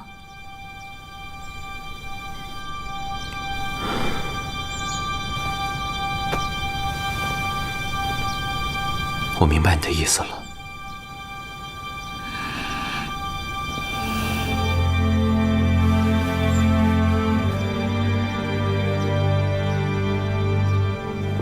眼看就是腊月，礼部说，进京领受恩赏的官员和将士快到了。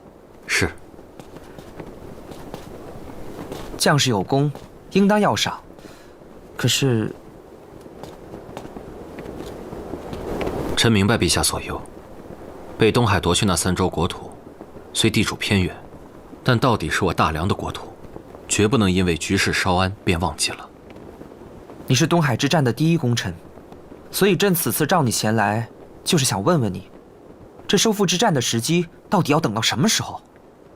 荀大人向陛下所解释的，确实是当下的实情。东海北我大梁虽然国小力弱，但确实擅长水战。被夺去的3州国土，被淮水天险所隔，游离在外，地形有所不同，并不是不计代价大兵压境就能够取胜的。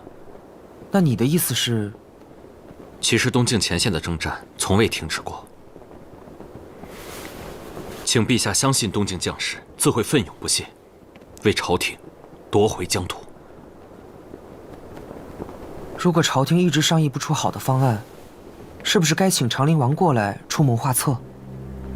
啊，长林王虽然是骁勇善战，但这东境北境到底情形不太一样。再说了，恐怕他志不在此。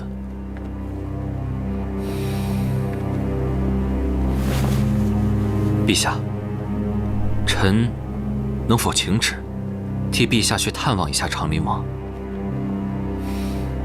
算起来，与平京已有2年没见了。于情于理，都应该去探望一下他。如此甚好，朕已经准备好了赐礼，那就辛苦莱阳王了。臣不胜荣幸。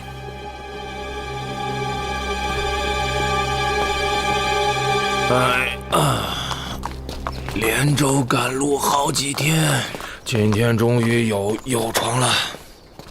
只要有床，就得好好睡。想抢在腊月进京，还得快马加鞭呢。谭大哥。去拿点吃的。好。都怨将军您，非要等那些军报，不拖到最后一天，不出营，上京领赏，您都不当回事儿。结果最后军报也没拿到。你这着什么急呀？我算好了时辰，误不了领赏。哼，将军这次的功劳可是排在前头的。礼部来函明说了，陛下要单独召见呐。咱们这些做副将亲卫的，也跟着长脸呐。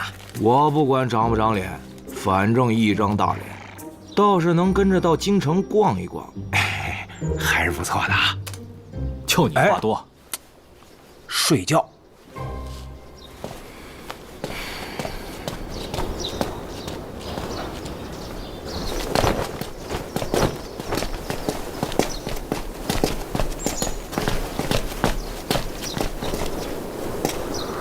跟管家说了，后日游沉香湖，多派些人手，先把外围给打扫干净。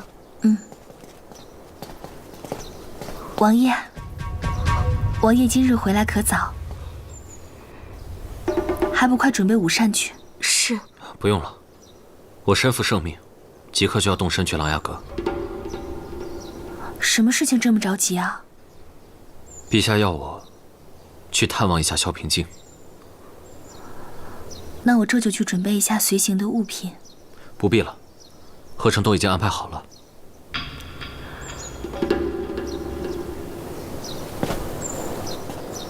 本来说好要陪你一同去沉香湖的。你有公务在身，又是去探望故友，臣妾这点主次还是分得清的。沉香湖此时的景色最好，若是错过了，实在可惜。这样，你后天还是动身去沉香湖，我从琅琊阁下山之后，便去沉香碧苑接你，你看如何？若是这样，那自然最好。那就这么说定了。我还有些事情要交代给下人，先去了。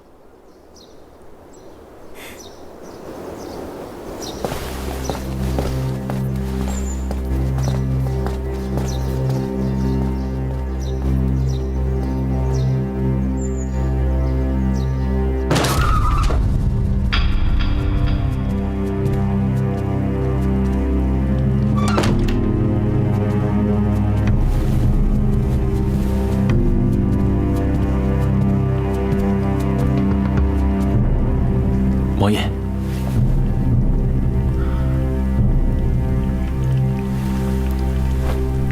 看来我在京城的动作要再加快一些了。王爷要去狼牙山？长林，阴魂不散的长林。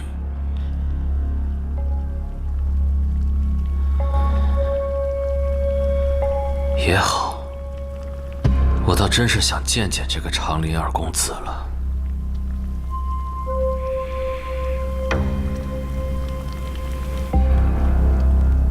还有什么事吗？戚夫人传讯说，他快到了。不是说好了没什么大事再不联络吗？莫兹侯他又要干什么？说是年关将近，问候王爷。莫兹侯会无缘无故的问候我？他入京之后，你先把他安顿好，让他先等着。等我回来之后再见他吧。是。府里这几日，你好好照顾着，别再出什么差池了。王爷放心。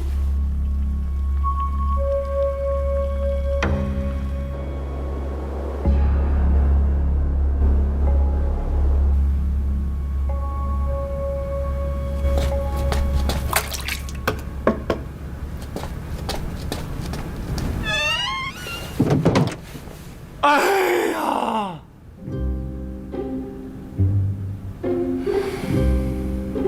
将军，我们私下里都说，您什么都好，就有一点不好。我哪点不好了？太爱琢磨，想的太多。这打仗嘛，当然什么样的情况都有。现在除了将军您，也没有人觉得东海之战有什么古怪的。我现在想的倒不是这个。您又想什么呢？我们是东境守土之将，3州国土尚在敌手，难道不该想想？不，这个可以想，不过大战过后，您总得让朝廷喘口气儿吧。淮水以东3州，这是肯定不会这么轻易放弃的。最晚明年秋天，那肯定还是要打的。您说，您发什么愁？别说明年秋天了，只怕现在东海已经站稳脚跟了。现在，我，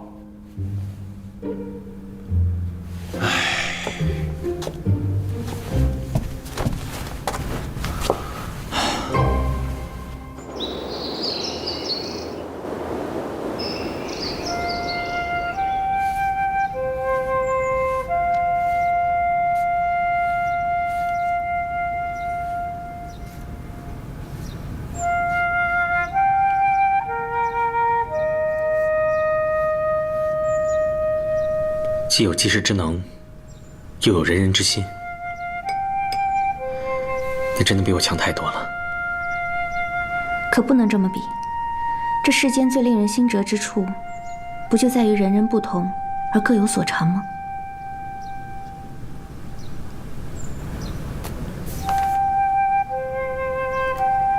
既然我今天刚好有幸在这儿，那就让我做第一个介绍人吧。你又看不懂，最多知道我描的图样像不像罢了。不让我第一个看，那谁还能看？师父远游在外，当然是老阁主了。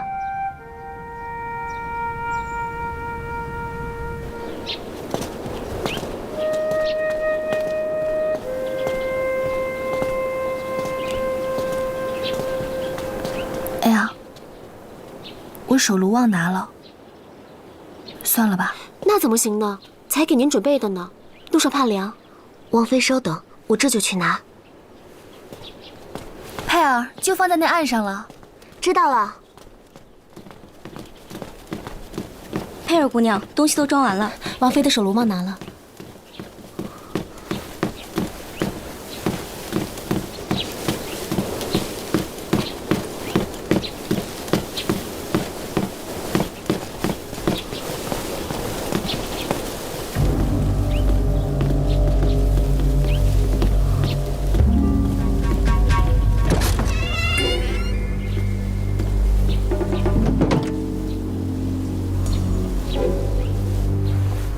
你怎么偏偏挑这么个时候进来？万一被人发现，麻烦可就大了。何统领放心，这里我也算轻车熟路。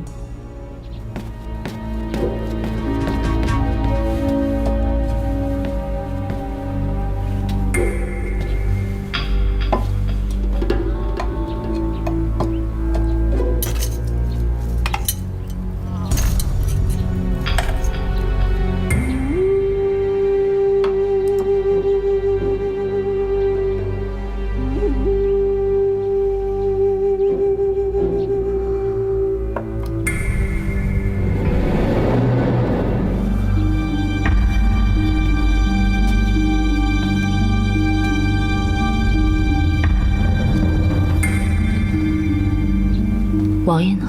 王爷岂是你说见就能见的？共谋东晋10州的时候，也没有见你们这般态度。兵部侍郎，朝廷4品大员，出卖军情，以致东晋兵败10州涂炭。可惜呀，这绝世的无尽宝剑。不是说东海之事以后再也不提了吗？你来有何事？尽快说吧。国主派我来问候王爷，还有另外一桩交易。谁？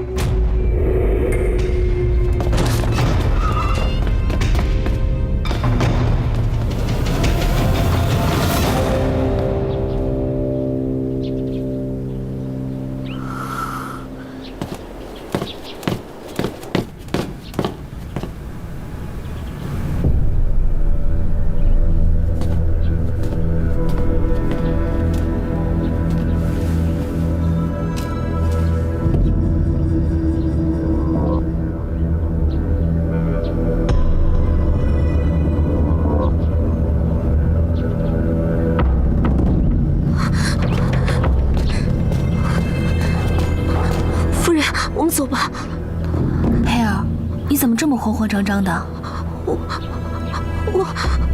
我让你拿的东西呢？拿什么？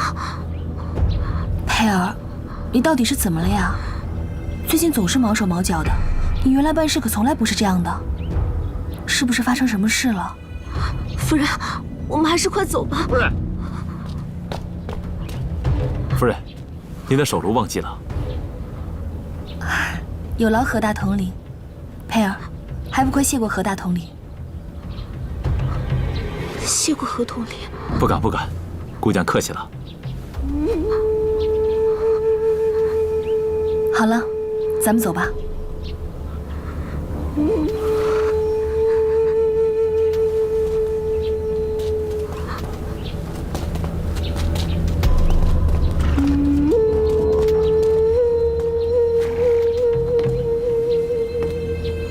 去。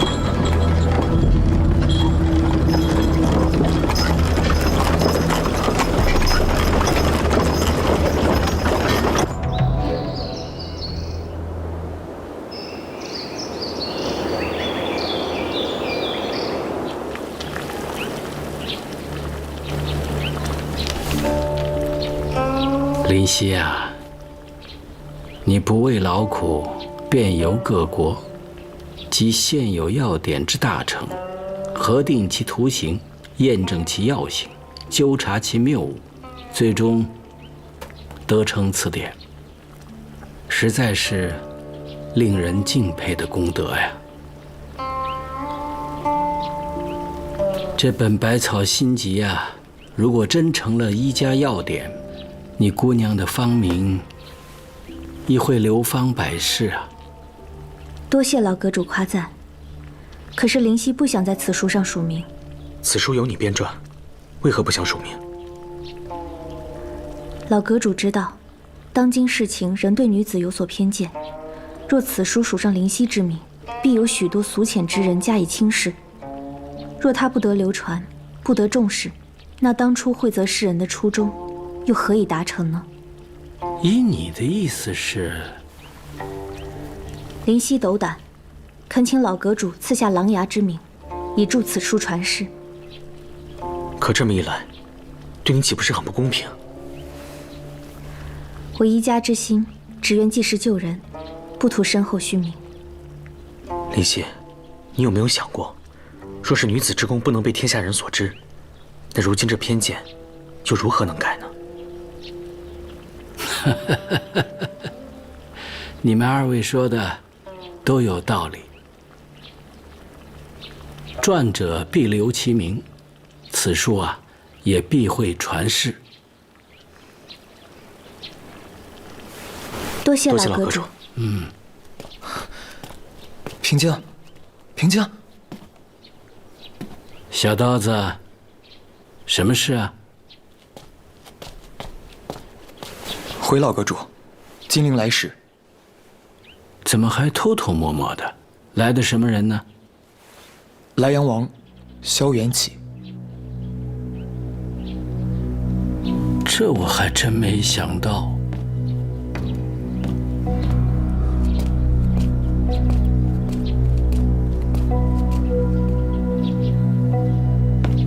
什么时候来的？已经上山了。好，我知道了。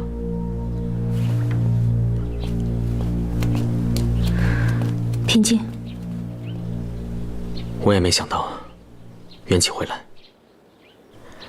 一起去见见他。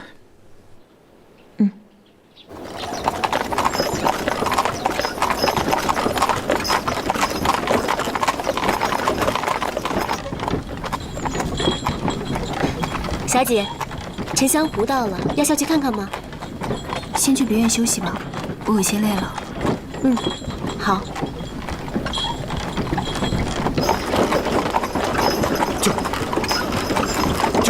救！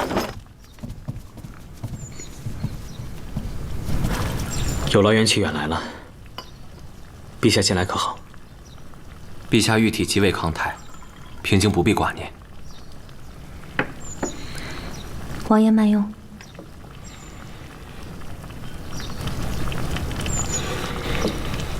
林姑娘，和你们在一起，我还是元气，叫王爷就见外了。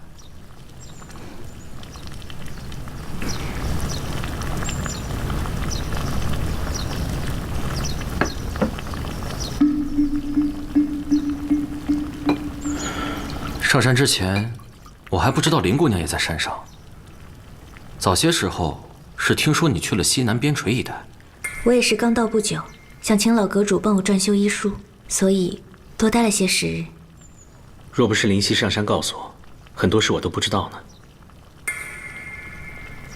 短短几月连续收复7州，如此赫赫战功，我现在才恭贺莱阳王，是不是晚了些？你快别取笑我了。守土安民本就是我大梁子弟分内之事，谈什么赫赫战功呢？只不过这琅琊阁一向消息灵通，我以为那些战事你早就知道了。这事怪我了。你看这山上的日子这么悠闲，我居然不曾想起去歌房看看那些飞来飞去的天下大事。要是这么说来，我还真是好生羡慕你了。山下的人可是没你这种悠闲。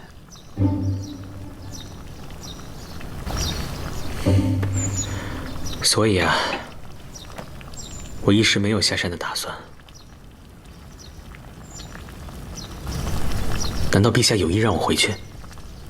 啊，陛下一向尊重长林王的意愿，不勉强。这东境一战，国土未复，陛下想必甚是烦忧。那是自然。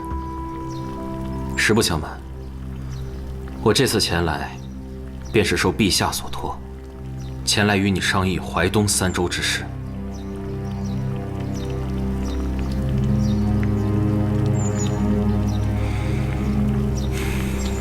东海一战之后，内阁召集各部轮番廷议，东境将领也是纷纷献策，关于东境大局的方略，预计年后便能出来。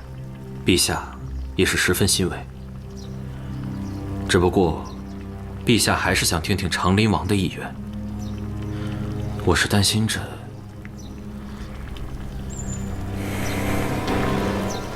你们慢慢聊，我先告辞了。林夕，你不用走的。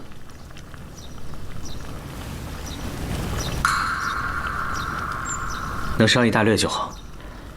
自打林夕告诉我这件事之后呢，我也去看了几眼东境之战的简报，还随手留过几笔拙见。陛下想来也是愿意听听长林王的意见的。如若需要信使回金陵，那不妨由我带信回去给陛下。我想，怀化将军大概是需要信使回金陵，相信你也知道，没人比我更合适。都不成文章，何必拿给陛下献丑？再说，这东海一战，皆是由莱阳王一手掌握。论战术，论经验，没有人比你更加靠得住。你说是吧？一手掌握实不敢当，不过，毕竟也是硬生生的夺回了7州国土，经验多少还是有些的。那剩下的淮东3州，想必元气也早就有对策了。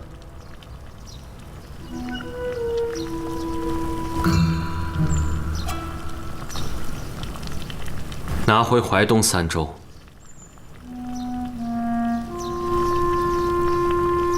是早晚的事。那就好。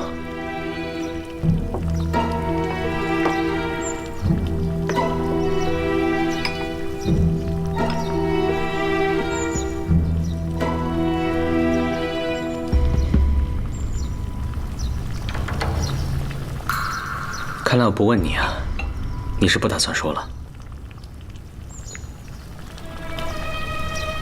啊？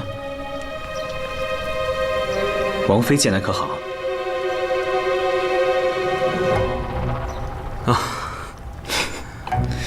当时婚事办得仓促，虽说当时那个情况并不适宜邀请你前去，但是没能提前知会，确实是我的疏忽，还望平京不要怪罪。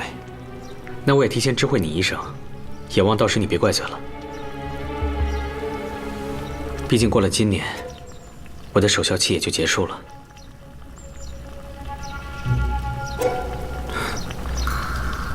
你不是说你不想？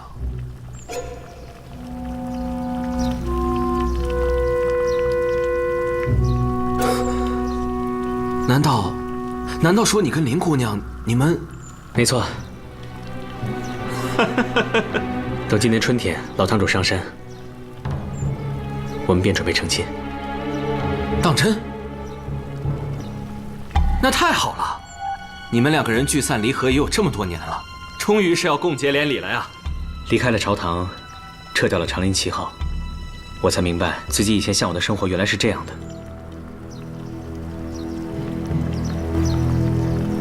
缘起，我习惯了远离朝堂、远离军务的生活，这样的日子再适合我不过了。也望你去给陛下转告一声，希望陛下可以理解。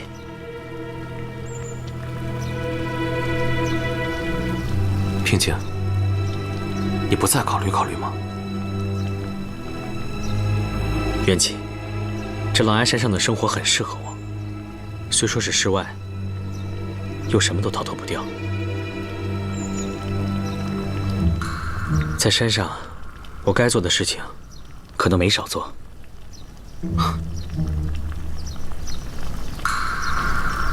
缘起，回去帮我给陛下带好。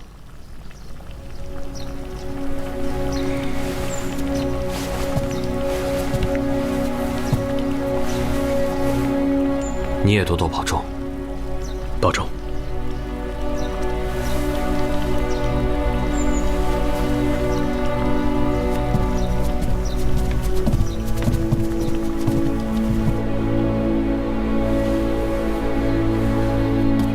缘起。啊？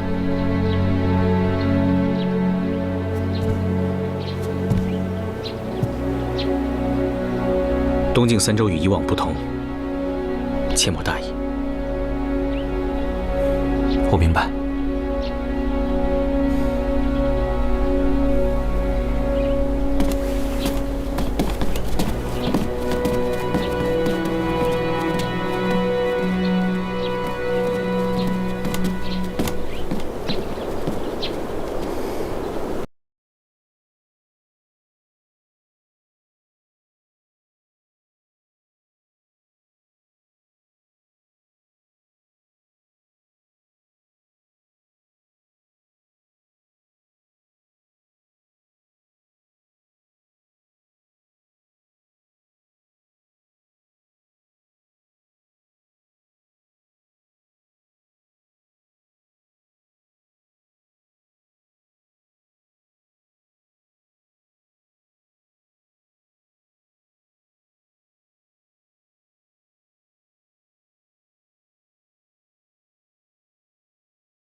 天儿那么冷，你还开着窗户呀？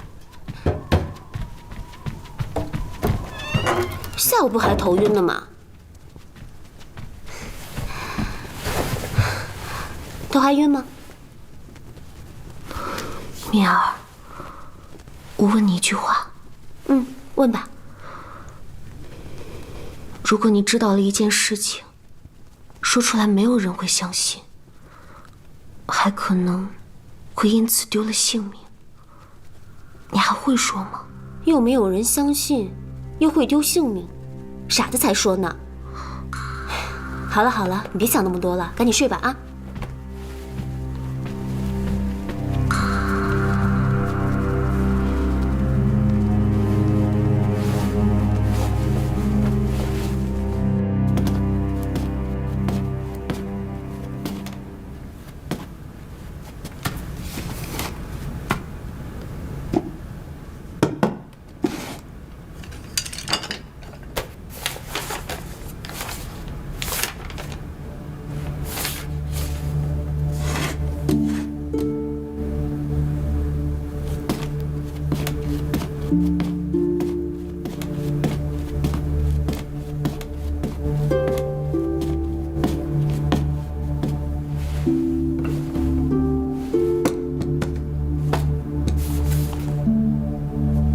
我又找到几本，你看看吧。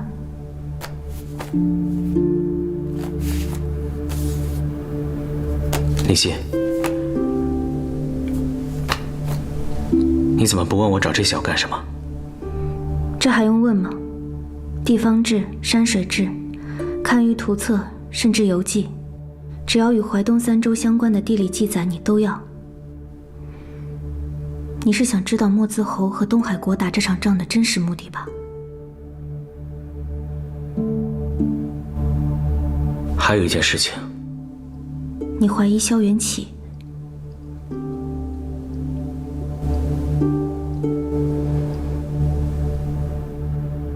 我之前只是深感东海之战的蹊跷，却从没敢往萧元起身上想过。可他这一上山，萧元起在如此顺利地收复了东晋7州的情况下，为什么却止步在淮水？这期间一定有问题。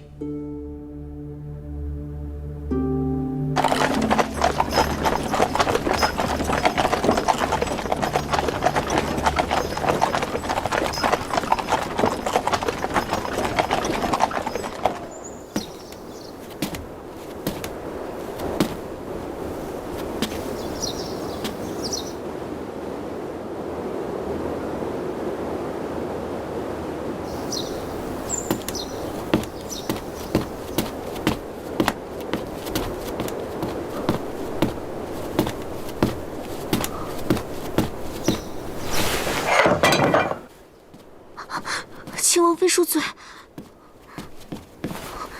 怎么这么不小心呢？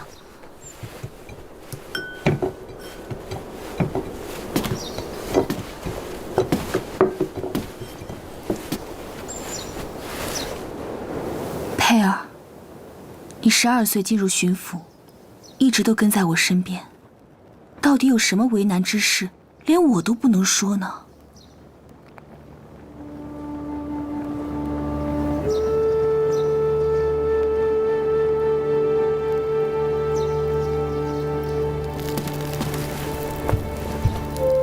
王妃恕罪，佩儿近来做事情是有些糊涂，自然应当斥责。只不过，东海屠城，他哥哥一家老小惨死，怕是有些日子才能平复。求王妃看在佩儿以前尽心伺候的份上，就再多宽恕他一次吧。佩儿，我今日在这里问你，我不是在生气，更不是想要斥责你。我只是觉得有些奇怪而已。去年噩耗传来的时候，你虽然有些悲痛，但还算把持得住。没道理，事情过去这么久了，你反而又变成这个样子。你不仅仅是伤心难过，你还很害怕。你到底是在怕什么？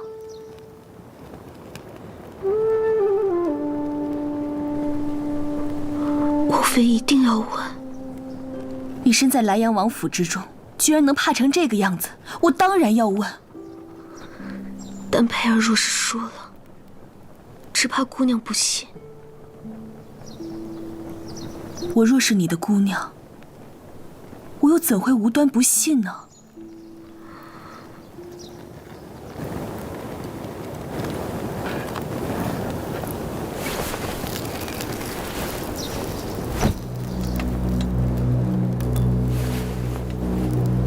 这件事，我只能告诉姑娘一人。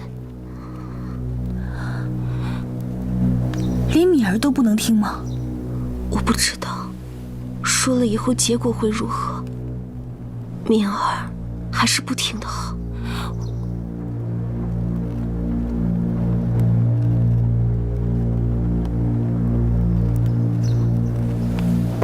就！王爷！就！就！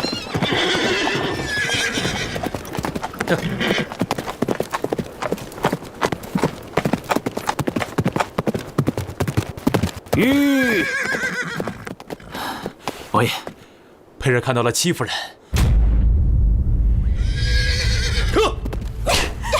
你好大的胆子，居然敢这样胡言乱语！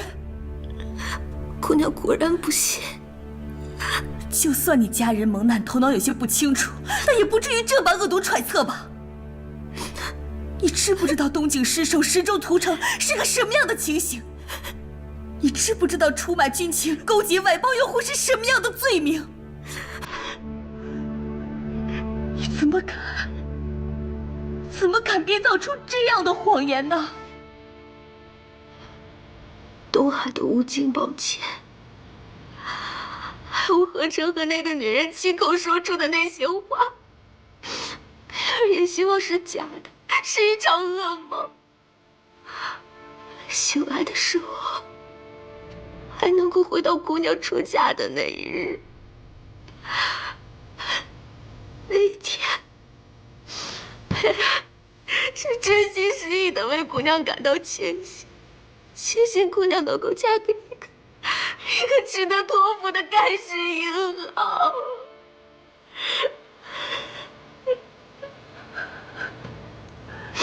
你这丫头真是疯了，你完全不懂你自己在说什么，更不懂自己说的话有多么的荒谬。王爷他出征东境，大大小小多少场战事，他是流过血拼过命的。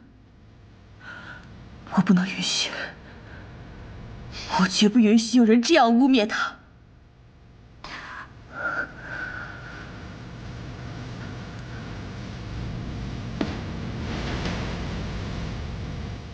一定是有人指使你诬陷王爷，对吗？是谁？是谁让你这样做的？姑娘，我是卖了死气的奴婢，从12岁起就跟着你，我为何要受人指使平白诬陷你的夫君啊？你也知道凡事要问为什么。王爷他是皇室宗亲萧氏的子孙，于家于国于情于理，他都没有理由这样做。你说你没有理由要诬陷他，那他为什么又要勾连东海？为什么呀？我不知道啊，我只知道自己听到了什么，看到了什么，我真的想不明白是为什么呀。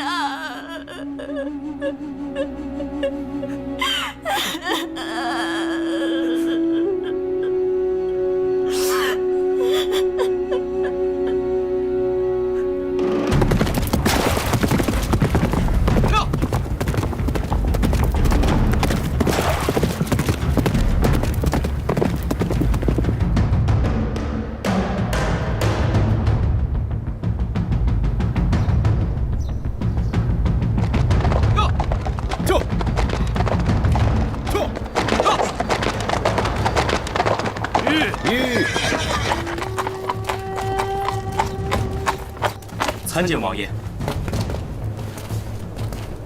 参见王爷。你怎么不陪着王妃，竟一个人在这儿？回王爷，王妃和佩儿在楼上说话，也不知因为什么，说我不能听到，打发我在这儿等着。他跟佩儿说话，连你都不能听吗？是。对你来说，倒也不是件坏事。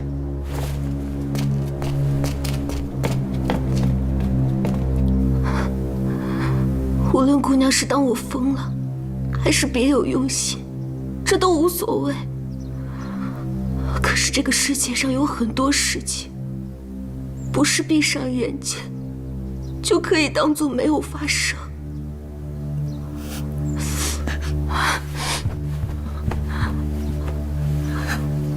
我求求姑娘，找个机会派人翻一翻府里的荷塘吧。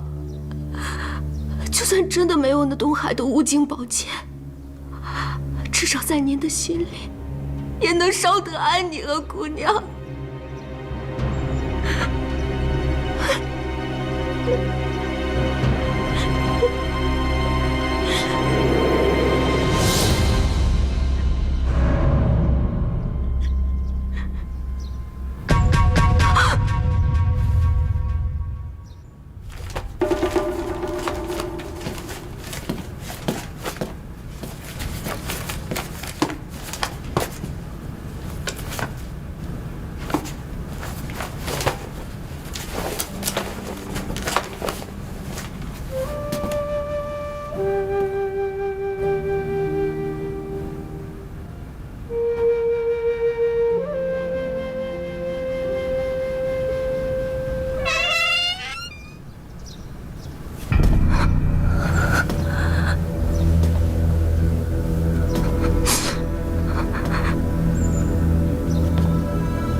夫君怎么来了？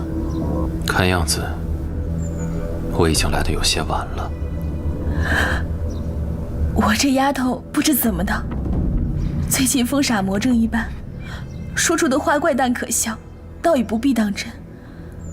王爷如果觉得生气的话，就把她远远打发到农庄上去，让她再也见不到一个认识的人。您觉得可好？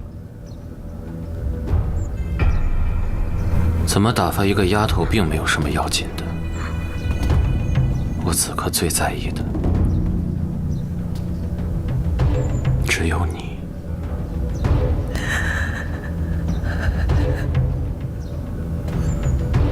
安如，你是高门世家教养出来的姑娘。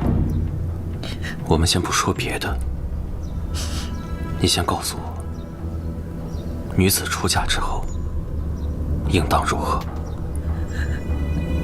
当恭谨顺从，以夫君为天。我不想跟你解释我做过什么，没做过什么。我也不想说服你相信什么，不相信什么。因为你和我，你我早已是一体。你的终身早就绑在了我的身上，将来是荣是辱，是福是臣，我们都不可能再分割得开。这一点，我相信你很清楚。我当然清楚。外面的事情有多复杂，你根本想不明白，也不用你想明白。打理好内务，侍奉好夫君，这才是女子应尽的本分，不是吗？是。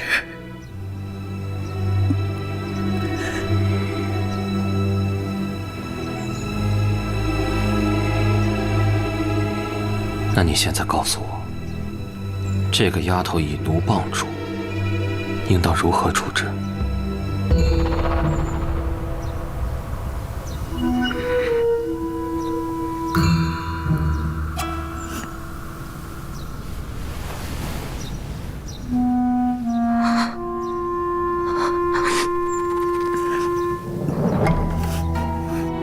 姑娘，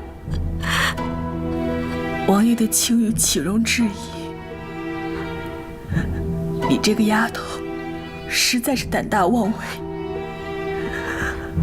为了王府的清誉，不能再让她有机会胡言乱语了。姑娘，听到王妃的吩咐了吗？是。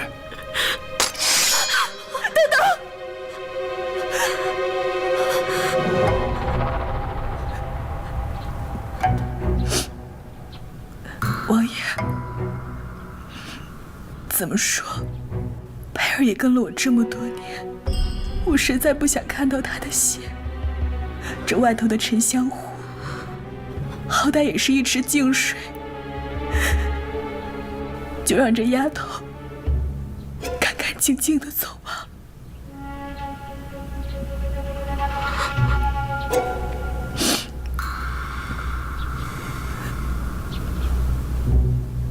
也好，倒也省得收敛了。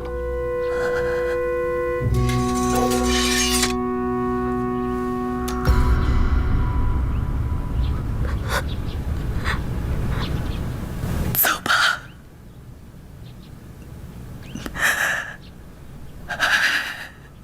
走吧。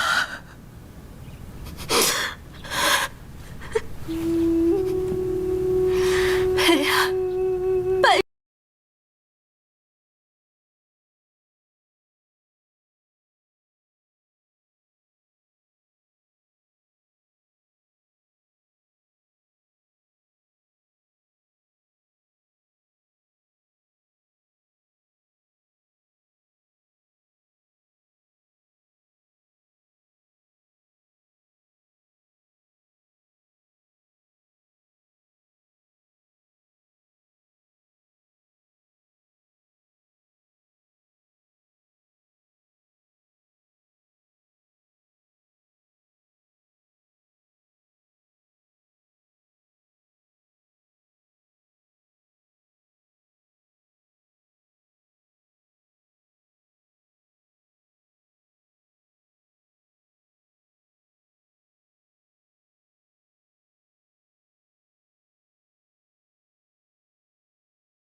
我跟你说过什么吗？我说过我要好好照顾你，这句话我一直都记得，以后我也绝不食言。我过去的一些想法和做法，为的都是咱们两个人的将来。你只要记得相信我就行了，别的你不用害怕。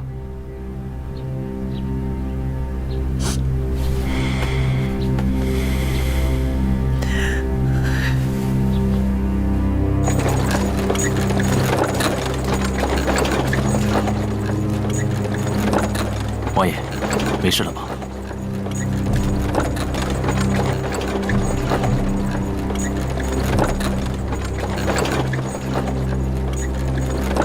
一个深闺里长大的女人，根本不可能脱离我的掌握。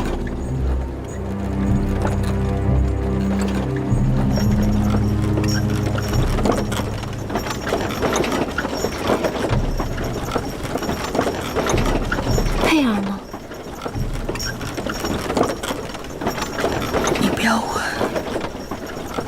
永远也不要问，不要再提，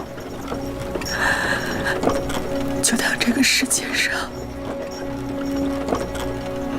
从来都没有过佩儿这